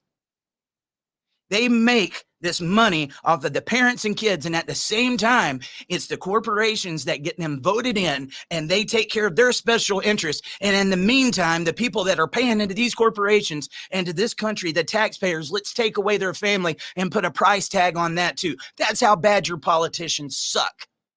You want to tell me that it's a Republican or a Democrat problem? They both suck. They both have the establishment, guys. These lawmakers are not about you. That is another place where this charade has came in here and made people think that if you're on the left or you're on the right, look, they even have their issues. If I'm the left, I'm going to care about this, this, and this, and this. If I'm on the right, I'm going to care about this, this, and this, and this. And what it's done is it's blinded you. You don't even know who that person is you're voting for, but you see the color and the letter by their name and think they've got my best interest. Dude, when has these people had your best interest? Do you see what's going on in this country right now? $30 trillion in debt. Our lawmakers suck. These political parties have failed us. You want to know what I think the answer is? I don't have the PAC money to go out there and do this. And the last thing in the world I ever want to be involved in is politics, ever. Because then they start smearing your family and dude, it is horrible. But I'd love to get on the stage with them because I'll tell you, I think the Republicans, the Democrats, all of those political parties need to be abolished. If you want to get rid of it, take the incentives, take the special interest and everything out, put that person on the stage and say, tell me what you stand for and why you're going to do what's in the best interest of our country and what's in the best interest of families. But they can't do that. They can't do that. There's too much money and you guys have been duped. You guys have been duped into thinking that you need to vote in people to be leaders to make your lives better. No, I want to tell you, I want you to vote on yourself. I want you to bet on yourself. I want you to break free from these chains that are in there that tells you what to think and how everything is supposed to go. And I want you to start fighting for your families. I want you to start fighting for your country and tell them I won't be a part of that. But dude, we got to vote for the lesser of two evils. If we don't vote for this one's going to get in. They both suck. They both suck. And every vote you don't give to that person is a vote that they don't receive. You don't become a part of that advertisement that these people are going to make your lives better. Look at what's happening to our families. Why am I getting into the political arena right now, guys? Because a good majority of your legislators are attorneys. They know all these issues that I'm sitting here and I'm talking about until I'm red in the face. And many of them aren't going to do anything about it. They don't want to do anything about it. They make too much money at it. And you are being fooled. You are being fooled into thinking these letters and these colors represent you. I represent me. If I want to represent the interests that I've got here, I get on Dad Talk and doing what I'm doing right now. I don't need your PAC money. I don't need any of that. I will face you face to face. I think I've got some ideas that would make this country a better place, starting with what we're talking about right now. All of your politicians, they suck. Little do they do. There are some good ones out there, but they are very, very few. The majority of you people, you protect your own special interests. And then when it happens to your family, that's when you want to talk to us.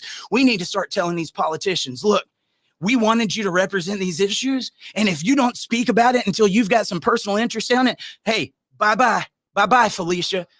We talked to you. I know you're only in this for yourself because now you're saying it's a problem and you didn't listen when it was your people, your constituents, the ones that voted for you and got you into office. You didn't listen to anything that they had to say. But now, because I'm suffering from it, I want to do something about it. No, you turned a blind eye because you would rather put that money in your wallet. And you want me to think that you've got this bad? Nah, dude. You had a chance to do something when it mattered. These guys don't do things when it matters. It's only when it benefits them. And I think this is the time that if we have a message like this across this country, that people could wake up. They could wake up and say, enough is enough. I am not going to be used as a political puppet. I am not going to let them tear apart my families. Dude, Why have we not had this? You see this fire right here? It's because I believe it. I'm not scared of Goliath. I'm ready to go after him. I'm going against the presidents right now. I'd go toe to toe with you guys right now on the debate stage too, because I'm telling you, most of them that get in there are idiots. They're idiots. They don't even know how to say their own names. I'm sick of it, guys. Wake up. That guy that's there that thinks that he's got nothing left to give, that's lost all hope. Breathe that hope back into your life, man. You are not a weak man. The system did this to you. And if you take back control of your life and you get out here and you become a voice, you could be a part of history right now, guys. You could be a part of history right now if you say enough is enough and you are getting the hell out of my families. You're getting out of my pocketbook, and I am going to show you. I'm going to show you. I'm going to start the revolution. And when that revolution comes, you're going to wish you was a part of it. How many of these guys act like Donald Trump right now because he came through and he ran a campaign unlike anybody's seen? Now they're all copying him. That's all they are. They're copycats. They do the same things over and over. They are wolves in sheep's clothing meant to make money off of you. Most of these guys, how many of them do you see that have the same last names? Those same families keep getting voted in, and they're having their shrimp cocktail parties and their business suits, and they're getting the big pharma money and all this while your family is going through what it's going through right now, man. You guys should be as mad as me right now, because these are the people that's been messing with your families. These are the people that sat there and turned a blind eye to it. Let me talk to these attorneys and these experts in the community. You say that you're an expert. You know how to fight family law. You say you know what the research is. Where the hell are you? Where the hell are you? Maybe you need to run for office. Are you trying to make the system a better place? Or are you trying to say, I've got a course to sell? This is something that you don't mess with. You don't put a price tag on families, guys. And for too long, we have allowed it to be this way. We've got to change the laws in our mind, as Larnell Palmer says. And when you go to the current status quo and you can't get anything with the politics, you might not be able to change the laws there, but you can change the laws in your mind. And if we can get this show out and we can get this message going on, don't tell me we can't take back this country. Don't tell me we can't take back our families. And it needs to happen. It's the only thing that's keeping me in here right now, because I don't want this passed on to my kids. And you know what? I can get on here. Guys, look how fired up I am right now. Look how fired up I am and how much I believe in this. You know why I sympathize with these guys so much? Because if I go back and sit in this chair when I get off of it and start thinking about what I went through with the family courts and in my battle, I want to back up. I can look Goliath in his face. I can look the system in its face. I can travel the country. I can talk to legislators. But when I get there to that person that held me back from my child and knowing that the courts want money for me to go in there and fight with it, I start backing up. I'm like, holy crap, man. Trauma. These are guys that have experienced trauma, and you're not listening to them. You do the same thing with our veterans. When our veterans go and fight wars overseas and then they come back and their families are broken up and you're using their service against them. The same thing is being done to our U.S. Army, our military. They are letting these guys go fight wars for us, and then they come back over here and fight a war that's even worse because they served you. America, you should be disgraced. You should be pissed off. You should be pissed off. This is what they're doing to us, to fathers, to families, to mothers, to kids. We're not going to leave anybody out, but don't you dare tell me it's equal, man. You only want to say that it's equal or that these dads are deadbeats because you make too much money out of it. Get my wallet back out of your hand. Get the hell out of our lives. Get out. You politicians need to get out. You attorneys, you judges, you need to get out. Those are my kids. Who gave you the right to say when I can see my kids? Who gave you the right to say that my kids are going to cost money? When is the clearance? When's the buy one, get one free? If I got 2 kids, if I go to court on a certain day, if I buy for this one, do I get the other one for free? You've made our families a product, and you want to know why the world's in the damn shape that it is? You need to look in the mirror. You need to look in the mirror. Because there is a bunch of spineless people who see the corruption that's going on and they masquerade themselves as the answer to your problems. And you know what? I want to talk to you in the screen that thinks those political parties are what's for you, that's what's in your best interest, and you keep playing the game. Snap out of it. Snap out of it. You're becoming a part of the problem. Did you see Mr. Sharp that was on this podcast the other day?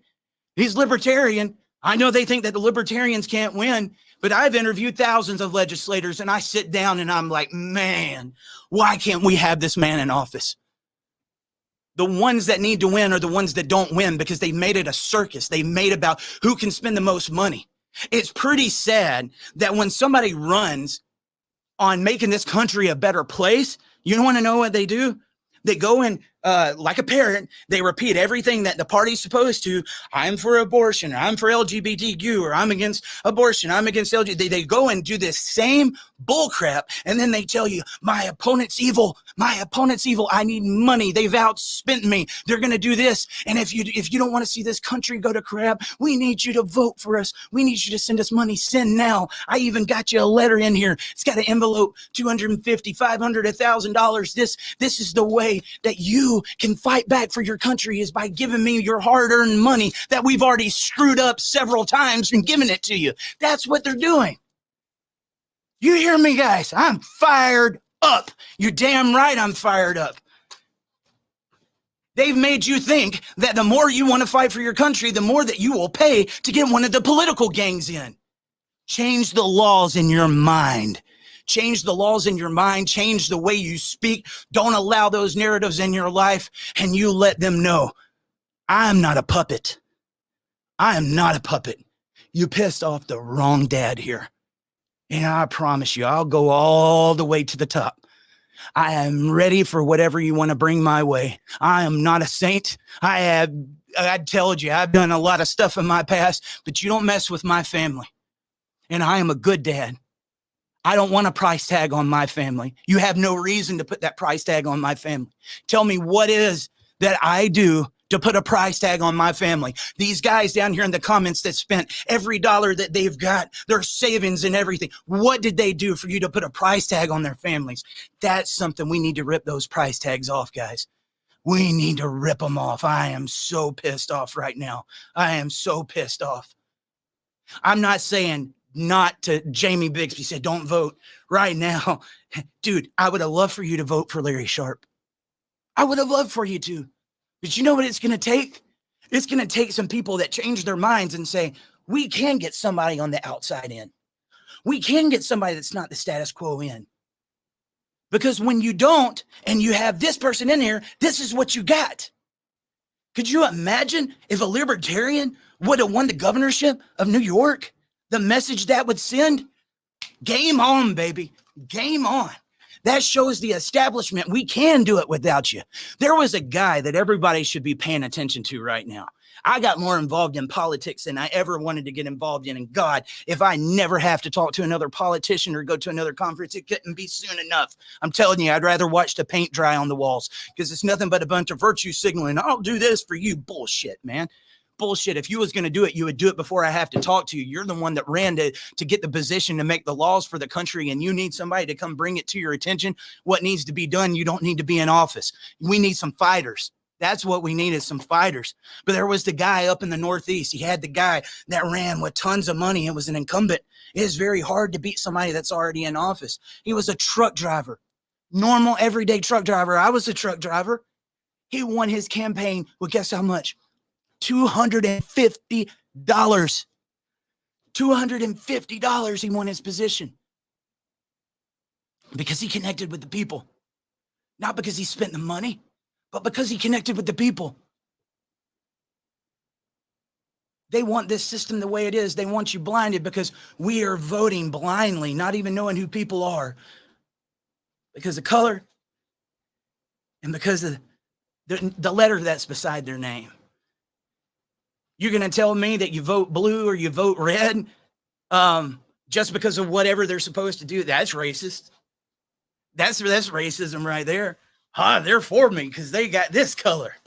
It might not be skin, but they've got this color. They've got that letter by the name. Dude, bull crap, man. Let's get some real people in here having some real conversations. Did you enjoy what I'm talking about today? I promise you, I was worn out. I was worn out. I think I walked like 10 miles on Saturday. My whole body is bruised from that because I'm not used to doing that. And I came back in here just going to have a little conversation. I thought my dad didn't want me. This is what happens to me, guys. This is what happens to me. It's like a fire that's burning inside of me. I do feel like a preacher sometimes. But you know what? I don't discriminate nobody because of their religion. If you're atheist, if you're Muslim, if you're whatever, you deserve to be a dad too. Every single one of you. That's what equality is. We're not leaving anybody out here. At the same time, that's what it feels like, this fire that's burning inside of me saying, you might not want to do it, but Eric, you got to get on the microphone and you got to do it because this is what I've been holding back. And there is a lot of you guys out there going through these same situations that are holding it back too. I've got parts of my life that I can get on here and I can just say what I want to. But when it comes to my family, when it comes to that battle, I've done everything I can, man. You don't know what you're asking of these guys when you tell them to go into that arena. Look at the veteran suicide. Look at the men's suicide. You are asking things out of these men that you should not be asking. And it's wrong. It is wrong. A lot of these daddies are getting killed. They're going overseas to fight wars for us. There are so many things that are going on. And we don't want to listen to them because it don't put money in your pocket.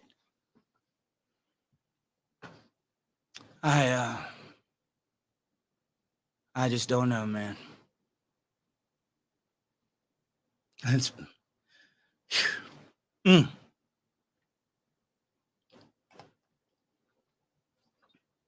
Coffee went cold. Can I call upon you guys to start leading some strategies like I did? I'd love to see some groups when we say like, share, subscribe, when we say, hey, we need you to get more of these guys in here. Don't just listen to that. Do it. Do it. When they get in here, when you see these new people that are in here, I want you to welcome them. Hey, man, we're so glad you're here. Brother, we know what you're going through. You are important. You matter. We got to rebuild these broken men. Some of these guys are so broken, man. They're doing everything they can just to get throughout their day. At the same time, they are the answer. We've got to put our hand down and help them up because you know what it's like to be down in those trenches. You know what those feelings and that mental war is like. You know what's so sad? Is we talk about the thoughts that go through your head when you're going through this and everybody's like, I know what you're talking about. You feel like you're going crazy, man. You feel like you're going crazy. And then you go to counselors and all this different stuff. All you had to do was be a dad and let them see your kid. That's all you ever had to do, man. That's it. It's all they had to do. Sorry. Deborah Hardinger Berger said, thank you for your hard work and your voice. Do you know if another shared parenting bill will be submitted in Georgia legislature this year? Okay, let me talk about the political games for a second. Let me give you the scope of what's going on in Georgia. I'm telling you, I'm getting dangerous here. They ain't gonna like this. I don't give a crap. Georgia's my state. I got some vested interest in there. I've been in Texas more than I have my own home state, but I know what's going on in Georgia. That was a good buddy of mine that led that charge last time, Charles Langevin, very hard worker. And it was actually a Democrat that sponsored the bill in Georgia last time. Her name is Miss Jasmine Clark. Do I agree with Jasmine on everything? Absolutely not. If I was in her district, would I be voting for her? 100%. Last year, or no, that was the year before, I went to CPAC, and that was the year that bill came out. I voted. I mean, I interviewed some of the top people in the Republican Party: Jim Jordan, Kim Klacik, Mike Lindell, you name it, and sat there talking to Republicans all weekend, dude. I forget how many people we interviewed, man. It was a lot. It was a lot. At the same time, the next week, I knew we needed to get some steam going for Georgia. So when I got back home, The next day after getting back home from being gone, I went up to the Atlanta Capitol, which is a couple hours away from me. And we went up there and talked. None of the Republicans would open their offices for me. This is like, how can I go to this big political conference and speak to all these, big names on the right, and then I get into the Georgia Capitol and they're not opening? Jasmine did. And me and her sat there and talked. I took a picture with her, and she really wants to fight for this bill. Unfortunately, because it's a blue or a red thing, there's a lot of people in the red or on the right that won't vote for it. Now, that's what really pains me with these conservatives. Aren't these conservatives supposed to be doing what is, give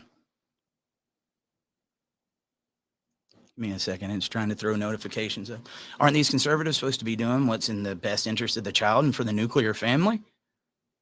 And no, there was this one guy who was an attorney, like the Speaker of the House, and every time this bill went to go somewhere, just wouldn't give it a hearing. Now, let me give you an example of that. An attorney, they did a report on him on the Atlanta News. This guy, if you hired him as your attorney, later in on the year, even when it wasn't in session, if he was your attorney, when your court case would happen, he could say, I've got legislative duty, even though they weren't in the state house at that time and they had to move the case back. He's got people that have had DUIs and some very bad cases that every time it was time for their court date, I've got legislative duty, and it just keeps moving it back. Imagine having that type of power and knowing that you could hire an attorney, and if you pay him enough, that's the kind of power you got. I got something that I don't want to go to trial. I'm going to push it back for about 10 years. And if it ever does get a hearing, it probably like, man, that was so long ago. I've changed. Oh, we're not going to look at it. That's some of the bull crap that was going on. That was what was blocking the shared parenting bill last time in Georgia. Unbeknownst to me, Dwayne and Robert, when they was on the other day, I did get a text message, and they said that Jasmine has reintroduced or is trying to reintroduce House Bill 96, which would make shared parenting there in Georgia. We've been up to that state house numerous times. And let me tell you what I was told. And I believe it. There was a Republican representative that reached out to me. I'll leave his name out of it because he's been attacked enough. And when I say there's the good ones, there are the good ones. And this gentleman knows who I'm talking about. He said, Eric, what happens is smoke and mirrors. You'll get these guys that say, I'll fight for you. You're my constituent. I'm going to get this bill in. But a lot of them are attorneys, and they know that once it's supposed to go to the next level, there is somebody that's going to say, not give it a hearing. They'll even have it choreographed, like, you better not let this get a hearing. You know what this does to the industry. And I believe that. I believe that 100%. That's allegedly what happens. I have to speak like that, obviously. But I believe that is exactly what happens. So I even talked to Jasmine, and she was like, you know what? If they would pass it, if it was a Republican bill, I would gladly give it up. This is what I tell you, man. Make sure that you're not voting just because of what the color or letter is beside the name. Because in the state of Georgia, I'm behind Jasmine Clark. She's blue. She's blue as it gets. But when it comes to that one issue, she's got my backing, and she's stepping outside of the current status quo of what they're supposed to represent in order to be able to do this. That's pretty awesome, man. But I'm going to try to get in touch with Jasmine. I'm gonna try to get in touch with Jasmine probably after this show. And if she sees me on here talking about the politician, I wasn't talking about you, Jasmine. That's the sad thing about it. Like, I get heated and I say a lot of this stuff, and I mean it, because I'd say it's the majority of politicians. And I think the majority of politicians would have probably saw that and got some truth. They might not admit it on the screen, but they got a lot of vested interest in the false allegations and stuff too, man. That's what I think the 50-50, we're getting the cart before the horse. We're getting the cart before the horse, because right now with 50-50 50-50 legislation, if somebody makes a false allegation against you, they can still get the upper hand. There's no consequence for that. So what happens when 50-50 gets in there and the default's supposed to be shared parenting? If I'm a parent and I want to get the upper hand, silver bullet, right? But then you go to the legislation and you try to get consequences for false allegations after that. You know how hard that's going to be fought by the bar? You might actually increase litigation with 50-50. Community doesn't want to hear me say that. And there's a lot of advocates that have fought for that for years. I'm not throwing shots at you guys. We are on the same team. We might have different approaches and stuff, but I've got to be honest with my guys. I started saying halt on 50-50. Make sure we've got consequences for false allegations. If you get consequences for false allegations to where somebody can't use a silver bullet, and then you get 50-50 in there, you got some teeth to bite down on. Okay? I'm supposed to get equal custody. And if you try to put some false allegation out there on me, not only are you going to pay for me having to prove it, but you're going to lose custody. And then you're going to get an action taken against you. And it tells the courts to do what's in the best interest of the child and keep the bull crap out of here. And let's be honest, should we have to be going to the legislature to say if there's somebody that makes an allegation of physical violence or sexual nature, that there should be a consequence to that? Nobody should have to be going to our lawmakers telling them that false allegations should be prosecuted. Perjury is supposed to be against the law. They're not doing it. Why in the world wouldn't they do it? It's cold, but I still got coffee and I can smell it. Why? Think about it. Think about it. Consequences for false allegations. And then we need to get in 50-50, or we can do it in conjunction. And I want to talk to Jasmine. I am here. I'll fight for you every step of the way. And if there is some politicians out there that want to do the right thing, don't think I won't back you 100 steps of the way. Just because I said I don't want to go to no political conferences and I don't believe in the political parties anymore, if there is some of the right people that are doing the right thing, I am here. That's what I want this platform to be. I don't want to be a leader or anything. I want to see the other organizations and the legislation and stuff, and that when stuff like this bill comes up, I can get on here. Guys, make sure you get out there and support. Go door knock for these guys. Make sure that we're getting the message out. That's what I want to do. I'm over it at this point. I'm over it. I can't walk away because I'm vested and I love it. I love fighting for you guys. I love knowing that I'm doing everything I can at the same time. I don't want to do it anymore. Let's get some media behind that. And then what happens when you guys are here, when we have the audience here, because you're not going to see this on Fox and CNN and all these other places. If they would have, they'd have been doing it by now. But once we have you here and these guys fight, they have support. They have people to like and share. And it shows that, look, I fought for the right thing, and look what it got me. Because you might not be able to give them money. Most of you are dead broke. A lot of you don't believe in voting. I know that. But if there was somebody out there that said they was going to make this legislation, would you not get your ass up off the couch and go vote for them? If not, then you become a part of the problem. Make sure you have every opportunity to ask the questions and make sure that they represent you. Don't just take it at face value. Do your homework. But if you want somebody to fight and you want there to be change that happens, and when somebody goes and does it, you don't do your part, we become a part of the problem. I watched Colonel Allen West, man, running for governor of Texas.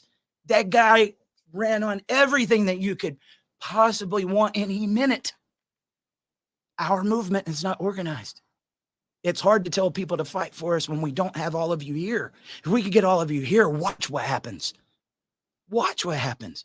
We don't have to make the message anything else. There is all these people. I've seen it ever since I started this.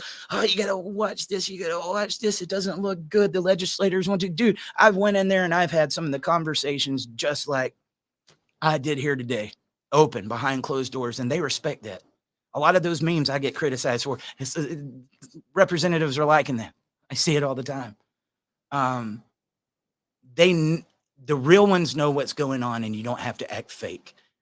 The ones that aren't going to do anything, most of the time you got to act fake. You got to do something to get the conversation, and you got to constantly reach out to them. Will you do this? Will you do this? Will you do this? And you're going to get the virtue signaling. Yes, I'll do this. I'll do this. I'll do this. And then it never happens. The real ones you don't have to act fake for. And that's what I like about Jasmine. Thank you, Jasmine Clark. Kenna. If you get that in the state of Georgia, I will cry.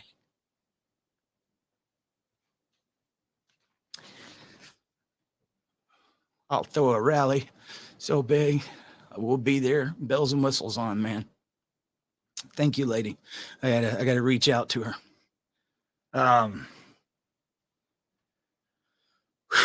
Man. That's right, Sabrina. Stop being scared of the cancel culture. They want you to shut up because they like your money in their pocket. If we tell people, I mean, look at that with Jeff Younger. Here he is about to watch this go down with his kid. Spent several $1 million fighting against this transition of a 6-year-old. He's now 9. 9, guys. They told him not to talk. He did everything he could. Everything. Went to every media outlet he could, but they told him not to talk. Why would they tell him not to talk about this? Especially you conservatives that have no spine, spineless conservatives that claim that they're against this. Where the hell were you? You know why they didn't want Jeff to speak? Because if he got put on a platform and they said, how did it get here in the first place? As ridiculous as this is, the family courts. I've got to protect. Remember the conversation the other day? I've got to protect the precious. Reminds me of Smeagol in Lord of the Rings. The ones Smeagol went with Frodo, but when they got closer to Mordor, you found out who Smeagol was, but we thought he was a friend. We thought he was an ally. He was helping, and that's what a lot of these guys are. But once you start getting near the precious, the family courts, and talking about the problems it is, they just disappear or they turn on you. Why would the establishment dump millions of dollars into his opponent's campaign? I want you guys to think about that. And you think that going to that system that did that is going to get us any type of damn answers? Texas, I love you. What are you doing? I saw what's going on this year. I'm not putting you down. Work on getting your people organized and getting together. If I can come from Georgia out there, I would have loved to have seen hundreds of people rallying for Tyrone Darling. I'm not going to get into that. It's just, where's the people, man? I could give a crap less who is the head of it, whose face is on it or anything. We've got to get together. I mean, now, because of that unorganization, James Younger, you see what's happening. 9 years old, man. And you know what? I'm not going to put those guys down because everybody, they rally behind him. The governor, Abbott. I know you got your supporters. You got in there. Very good. What is up with you, man? What reasoning was there to sit back and watch this? Now, I know later on they put in some bills to protect, we consider this child abuse, or we do this, or we do. You guys could have got a lot more involved. And I know people that's got up there and talked about the equal parenting. They all know what's going on there in the state of Texas. But then again, like I said, with Younger's case, why didn't he get put on the platforms? Tucker, I love you. Why wasn't Jeff on there before this went down? Why wasn't the media getting him on there before? Why wasn't the legislature behind him before? If any of those conservatives in that state now start fighting behind that issue, you need to have your eyes wide open. Where were you when he was fighting for his kid? Because I'm going to tell you, spineless, scared. They didn't want him bringing out the courts. That's it. That's it. Absolutely, Joseph. Jeff ran for office. He was very close. He put him into a runoff, I do believe. I tried my best to get him endorsements, man. We were out there and doing what we could. And, dude, he did that with a very limited budget. And that was a hot story. Dude, just a couple of weeks ago when that was going on, it was on every media source there was. He's been on here. I saw it get brought up in his court case. They told him not to talk, and he did it anyway. He put these guys into a runoff. Why would the establishment, the conservatives there in the state of Texas, go against this dad that's running to go against the transition of his 9-year-old? Have you guys really let that sink in? I want you to take that sponge and just drop it in there and let that soak up. Let that soak up. Why would they do that? You want to go, you want to go strategize with that. You see that message that I did earlier? I got a little heated. I know I did. That's what it's going to take. And it's going to take somebody that wants to run for office. That's not me. It's not me. But I could imagine next time if Jeff had people knocking doors and he had thousands of people standing behind him, dude, like watching him go into the Lions Den there at UNT while they were punching him, spitting on him, screaming at him in his face. And what were those kids calling Jeff, the one that spent these millions of dollars, fighting for this kid, been all over the country, talking to all these political conferences. They're in the middle of that. What were they calling him? Deadbeat dad. A dad that went through all this. He was a deadbeat dad. Was that a deadbeat dad, or was that a dad that met a dead end? Where was our people there to support, to protect him from those punches, to protect him from that spit, to show our movement is bigger than yours? You want me to be honest with you? Scared. Cowardly. A lot of them don't want to get on the streets. They don't want to get their hands dirty. There is people that can talk a big game on Facebook comments. There is people that can talk a big game on their status updates. But when it comes down to getting in the streets, getting your hands dirty, and going into the lion's den, they can't do that part. They can't. Guys, it's going to take more. Social media is one of the tools that we need to organize. And that's what I'm saying. I'm wanting to rally some of the guys, but it's not just going to be everybody show up. Okay, now what do we do? At some point, you got to get your hands dirty, get involved in the advocacy, and become a part of the solution. Become a part of the solution, because when you got guys like that go into the lion's den alone, next time, if he doesn't walk in there, you have to blame yourself. If you could have showed up and you could have supported somebody that did that. I'm saying the same thing to you about, I don't want to make this about me, but I'd say the same thing about this show.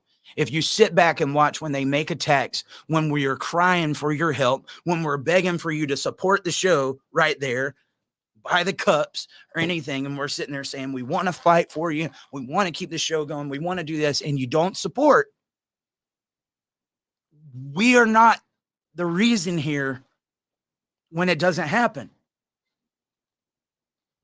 I'm here sitting in the same seat that I was, years ago, wanting the same things.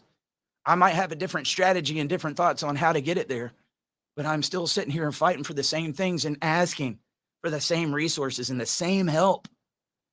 I know guys that have been in this movement for decades, and I love you. Thank you for being here that long. That's not going to be me. That's not. I want to see something real happen. And I know you guys do too. Something you can sink your teeth down into. And then time is ripe for it, man. Todd Ashley. Self-defense is legal. Being spit on is assault. Defend yourself. Dude, it was a kid. It was a kid that was spitting on him. Speaking there at that college. You want to know what was even scarier about that? If you looked at the back of the classroom, guess who was in there cheering it on? The college professor. The teacher, who is supposed to be the leader that is teaching these kids, was in there watching it go on. And because Jeff didn't want this to happen to his child, he became fascist, a deadbeat, all these different things. They needed a label to put on him. They couldn't argue research. They have to argue opinion and stuff. That's the thing about this movement. We have the research, we have the facts, we have the statistics. We need people that are willing to push back at the narrative and to show up and to get their hands dirty. There's only so long that people are going to sit in here and say, rally them up, guys, rally them up.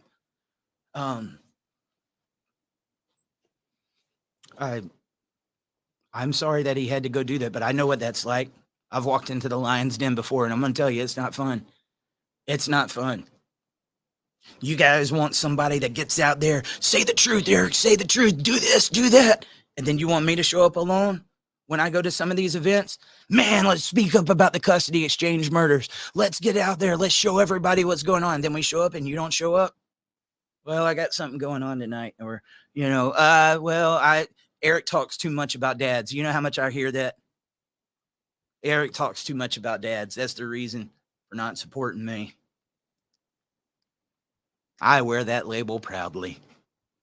I will continue to wear that label proudly because I think you guys should be doing it more. Mike, young advocates build on the foundations already set and take this movement to heights that's never been seen before and change the world. Don't keep starting over and doing the same things we've already done again and again. That is a very real thing. Mike's been in this movement for 20 years. He's old. I'm just kidding. It's my buddy. But, I've only been in it, 3.5, going on 4 years. And one of the things that I continually see is there is young new advocates that come in here, and because there's no organization, there's nowhere for them to get involved. There's nowhere for them to sign up. They get into these groups. All these groups want to be the answer to parental alienation. My story is the big one. If you don't do it my way, it's the highway. They get in there, hurt people, hurt other people, and then they end up leaving.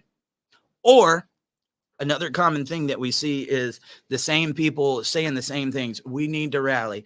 We need to protest. We need to go to the capitals. We need to go to Washington, D.C. We need to get the legislation. And after a while, you've heard it all. So it's just like, they mean well. They mean well. But it's trying to tell this person that has that passion and that will to want to do something like, dude, you're riding on a vehicle that we passed a long time ago. There's challenges behind that. There's a reason why that hasn't happened. I think we need to take this movement. The problem is, like, this movement wants to just go straight up here. We're down here. In order to get up here, you got to start taking steps. They want to go straight here, straight to equality. You got to build a foundation. You got to do something different. So far, it hasn't worked. Dude, I see most of the states going to go do the same thing they've always done again this year. Let's come back down and say, let's start something new. And if you want to see progress, it might not happen overnight, but as long as we're making our way up to the top, and then you get more and more voices collectively coming together, locking arms, uniting, and then saying the same message, you got more people. Let me tell you something. It took me forever. It took me forever to get some help over here, because early on, I tried to work with all the different organizations. It was the biggest drama pit I've ever seen. It is the biggest drama pit. And then something about this movement, when people no longer talk, they go and talk trash about each other. And it's like, you want me to believe that that's what you went through with your ex in family court, and now you're over here trashing somebody that's supposed to be fighting the same thing as you? But because you don't get along anymore, they don't do it your way. This is what happens. And it was like, I'm going to get over here in my corner and do my own little thing. And so really that travel in all these states was an exploratory mission. I'm starting back over at the beginning. What's went wrong here? And I'm going to tell you, I saw a lot of things wrong. And this isn't me dumping. I'm just giving you my observations. I go to these capitals. You have the parents in there that want to go and tell the politicians their personal stories. And that politician's just sitting there like, is it lunchtime yet? Not listening to a thing. And that's a lot of hard work, guys. You're having to take off from work. Some of you are having to drive there. Some of you are having to fly there. You're having to organize on what little resources you got, because you don't have the billions of dollars like the other people do.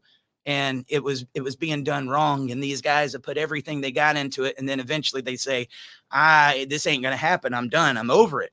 And it was enlightening to see like how far back we actually are. And I think the same things have been done for so long, and they've been shoved down people's throats, that it's really hard to teach an old dog new tricks. You ever heard that one? And that was one of the things, like, dude, I even got stuck in my own thing.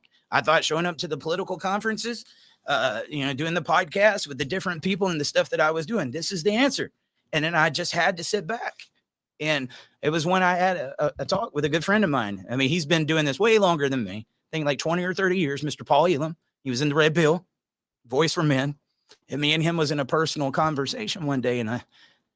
And Paul looked at me and hey, dude, he's one of my mentors. I told you, I love my elders. And I love going to people like him. Tell me, what is it that's been done so I don't go and try to do the same crap? And he said, Eric, this is not going to be changed in the political arena. And dude, I grinded my lip. I'll show you, because that's my hard-headed nature. Okay. And I had to sit there and chew on that for, a couple of weeks in between talking to him again. And I said, you know what? He's right. That was a hard moment to take that kick in the balls. after doing all that, sacrificing the time at home, having those conversations, wearing the blisters on our feet, doing without money, doing without able to get your family Christmas, while people always accuse you of making money because you're working towards it. Dude, there was a lot of sacrifice that went into doing those travels. And to hear that's not where it's going to happen. But I had to look in that mirror and say, he's right. He's right. Because we are trying to fly before we're even crawling, man. We got to start building our guys up. First step, finding the guys that are in that dark moment in their head, that think they're alone, that their situation is that they're the only ones that's going through that, that are isolating, that don't have no money, that are broken down, that don't even know how they're getting through. We got to find those people, and we got to say, brother, it's a lot of us. You're not alone. You're not alone. Join the club. Okay? Cuss, whatever it is you need to do. Like, I can't believe they did this. I hate this system. I gave it, whatever. Get it out. Get involved. Realize this is what it was designed to do. And let's show you how you can become a voice against it. That needs to be the first step. And I do believe there needs to be people working on the legislation, keeping those contacts and stuff like that. But right now, that needs to be one of the first steps, because until you've got that, we need to be able to look when this person comes through and says, I'm gonna run on this, or I'm gonna do this. Hey, guys, this is what's happening. Support it. That easy. Larry Sharp. I'd love to see that libertarian get in office. Guys, go door knock. So what if you don't live in New York? Could you imagine what that would start? If somebody like that took New York, it would be that moment making people snap up. We're going to have one of those moments that shocks people. Not getting into politics. People love Donald Trump. They hate Donald Trump. But what was that like the morning that you woke up when you saw all the media saying he had no chance and that Hillary Clinton was going to win? I remember waking up for work that morning. Donald Trump won. What? Because we had been told for so long he didn't have a chance. It made the world like, oh my God. Could you imagine if one of the family law advocates or one of the libertarians or somebody like Larry, that happened, and he took over the state of New York, and it became that moment like, ooh, the establishment's going to feel threatened. We can do that kind of stuff here, guys. We can do that kind of stuff here. And you might not agree, again, with everything I'm saying on the screen. Nope. I might not agree with what you say in the comments. But do we want the same things? And I think there is a way to discuss those, because too many people separate over their differences. And then they go to the trash talking and stuff like that. We got enough opposition. This movement needs to clean up. If you're in one of those friendships, or you're in one of those organizations and you're with somebody that you just don't click with, go your separate ways. Just go your separate ways. I might not care for what they're doing, but I'm going to go over here and do this thing. And I'm going to keep the trash out of here, because we've got to stay one trite mind, focused in on what's happening right now. I would love to see that. Father's X, Eric, do the leaders of many dads' rights organizations get together and strategize? Is there any centralized effort at all? They do when they hate me. I watched several of them get together to put a smear campaign on me. Yeah. But as far as like strategy towards the enemy, no.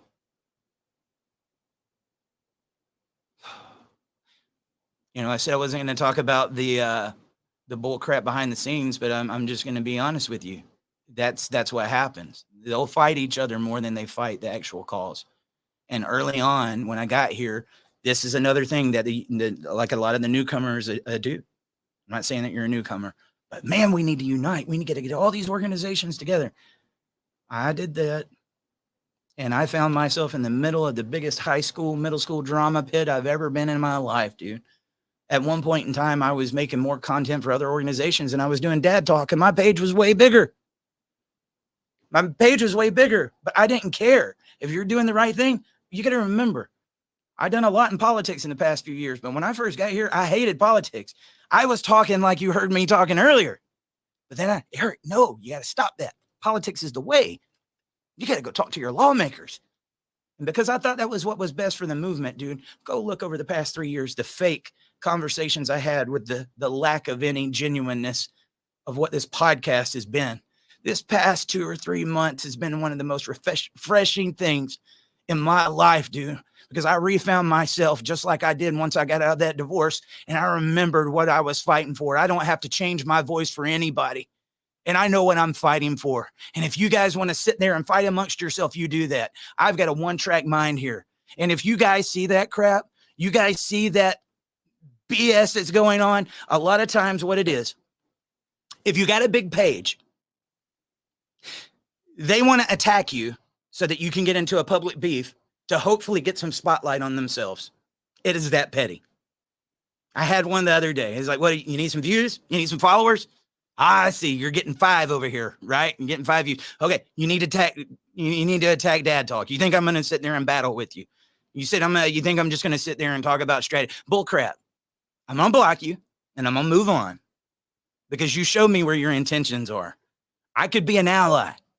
If you don't agree with me, you could ask for a conversation. When you show up and you start this crap, I know what you're doing. You're trying to assassinate a character because you're wanting something out of it. And that's what we see with a lot of that. And I wish it wasn't that way. Father X, I wish it wasn't that way. But it is.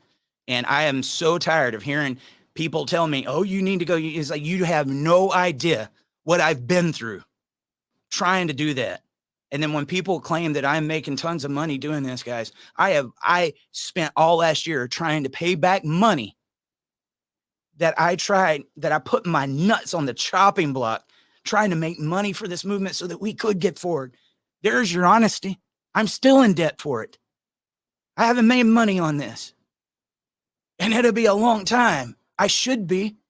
This is what I work on all day long. But that's the crap that we go through. And it's very distasteful. And you know what? The other day I made that podcast and I started getting into a little bit of it because I feel a smear coming on any day now. That's what they do. If we start taking off, and we actually start getting some traction because of the message that I said here, oh, we went and talked to Eric Six, or we went and done this. This is who he is. This is who. They're not going to argue with what I'm talking to you about. They're going to try to come on an attack on the character. The legislation is going to do the same thing. I am predicting it now before it happens. Watch, it's going to come. If we start making traction, that's going to come because they can't argue with what we're doing and what we're saying. It's got to become a personal attack. And I'm waiting for it any day now. I know I've seen the politics of this movement around for long enough, and it's bullcrap. But I made that the other day, and I said, bullshit, dude. Let's get in here and talk to the dads. That's it. At the end of the day, that's what I'm here for. I'm not here to beef with anybody. I'm here to be a dad. I want to get equal rights for you guys, and I want to get the hell out of here. In the meantime, am I going to have to get some money and stuff to support this show? Yeah, I am. And I don't think you guys would fault me for that, would you? Am I giving you an invoice for what I'm doing right now? Did I give you an invoice for what I did going across the country? But that's what they want you to think, is that, oh, he's making all this money because he's got this big show. Look, I have 750,000 followers close to with all my social media. You know what that means? I have 750,000 people who are broke ass dads.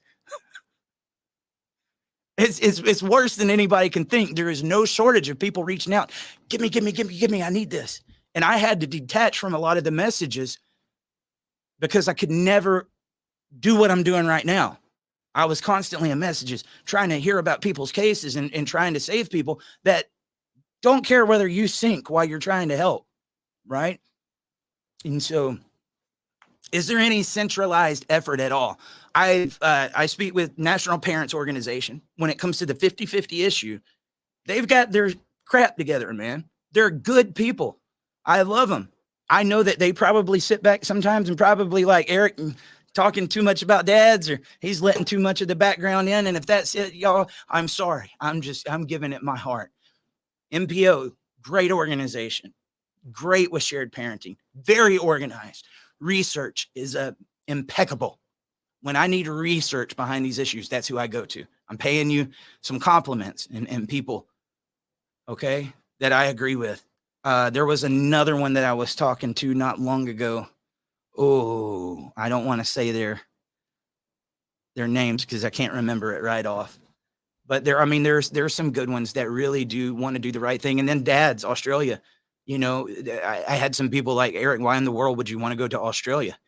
I was like, man, could you imagine if we locked arms worldwide? We're sitting there and telling people they need to care before it happens to them. But because somebody lives on the other side of the country, we're not willing to go and do this. I mean, the world, we're not willing to go do the same. Could you imagine if this becomes a worldwide movement and we expose how big of a problem it is? I got to be honest with you. So many of you here in the United States of America are so blind to how big this is a worldwide issue. And I am too. I was shocked as I'm sitting down with them listening, like, it's the same thing. You don't realize, and that's why you got to have conversations. We've got allies everywhere, but we've never had that centralized effort with people who can work together because there's an advantage and there's a disadvantage. Men, prideful, they call it ego. I mean, yeah, there is egos, right? But they want to be the leader of the pack. They want to be the protector. I want to be on the front lines. I want to be fighting. And if I'm not the one in the front, this is what goes on. And it's a bunch of baloney, man. I can sit here and talk on this podcast. Last thing you want me doing is talking to you in person. I hate it. Like in front of a bunch of people. I hate it. And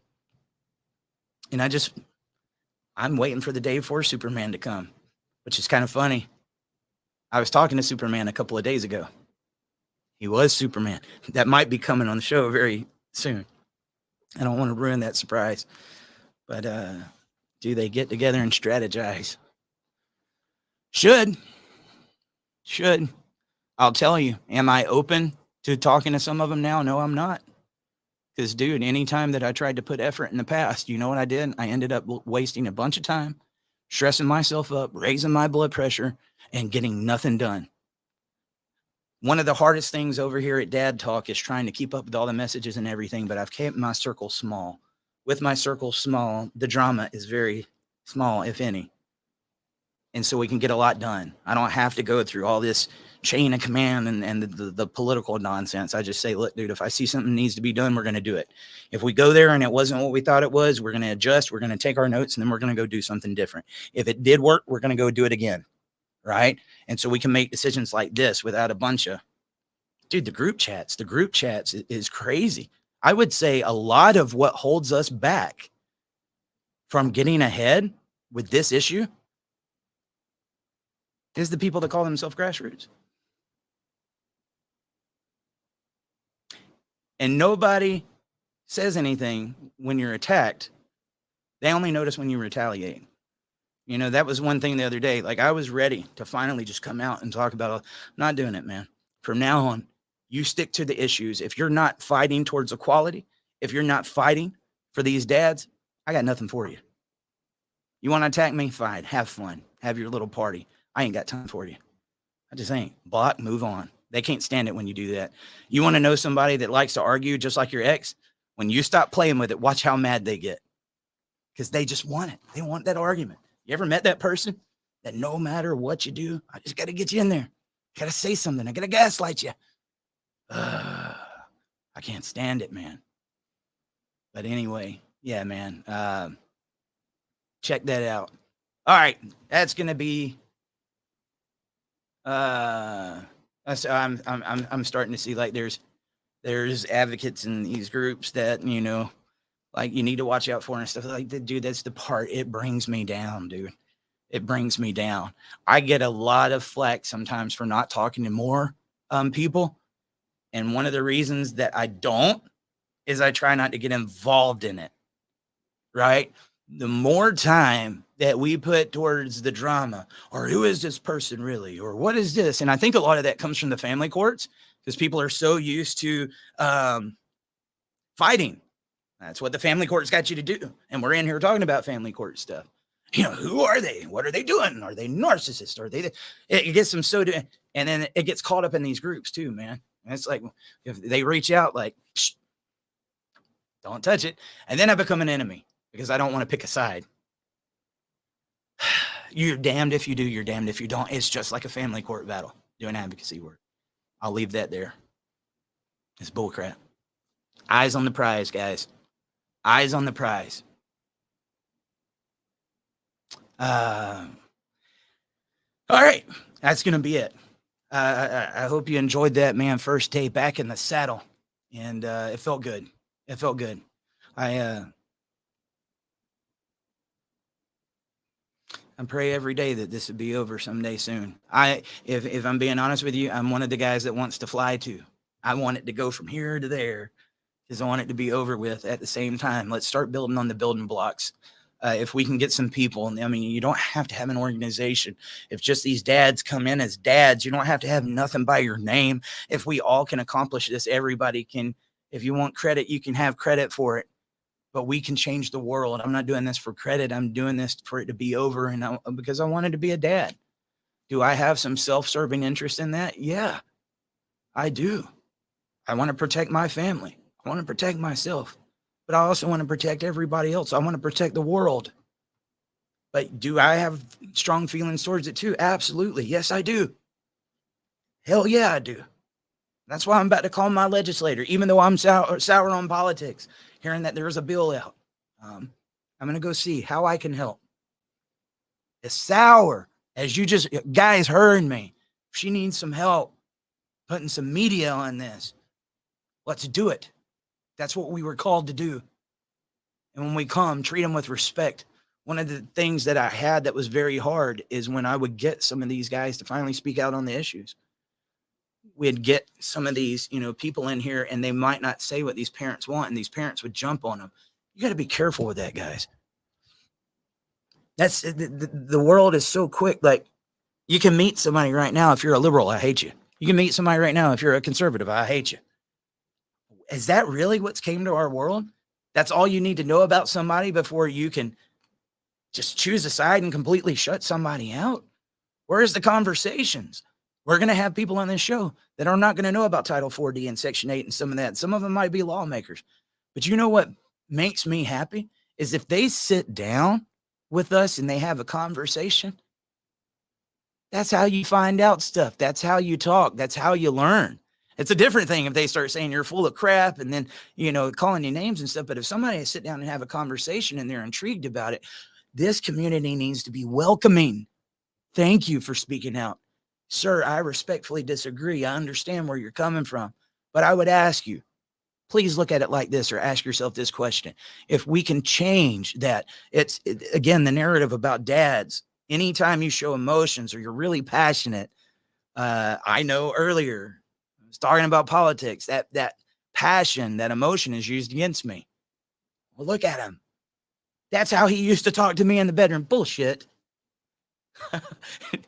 I have no, you can ask my wife. I don't scream. We don't argue. I've been through it in the past though, boy. Man, I've been through it in the past. And just thinking about that. You guys know what I'm saying. So the one thing I would ask you is just make sure, let's like, share, subscribe. Let's come on back. Do me a favor. Make sure John Mass story blows back up, man. We got a couple of weeks before it's 2 weeks. We made I Stand With John. It's 100% free. I think I saw the lady up there in the comments earlier. She went and posted a clip from it, got over 50,000 views overnight. And I started seeing comments on the YouTube, and I was like, you know what? That's cool. I'm giving you guys permission. Don't nobody upload that full documentary. But if you want to take I Stand With John and you want to make some clips off of it, put it on your TikToks, your Instagrams, your Facebooks, whatever. I'm 100% fine with it. You're not going to have any problem with me. The ones that I had a problem with was people trying to re-upload it on YouTube saying that they made it. But if you want to take little snippets of that, and please do, that's what it was for. The reason I like that centralized video is I'm trying to get the people in here to say John Mass was not the only one. I've got these guys over here too. And if you don't do something, it's going to happen again. We're trying to get the movement to crawl a little bit, man. Or else it's not a movement. Sometimes I call it a community. Sometimes we call it movement. I haven't seen much of that yet, man. We got to get outside of what, look, sometimes you get in this world and social media, and you think that it's bigger than it really is. The conversations that we just had that we're all passionate about right now, walk outside that door and go have a conversation with the first person you meet and see how much they know about it. You got to learn how to relate to everybody, and you got to look welcoming, and we're going to have to get strategic in making people that normally wouldn't look at it get some eyeballs over here, right? And I'm going to need you guys' help with that. Like I said, being warm and welcoming, but not as many.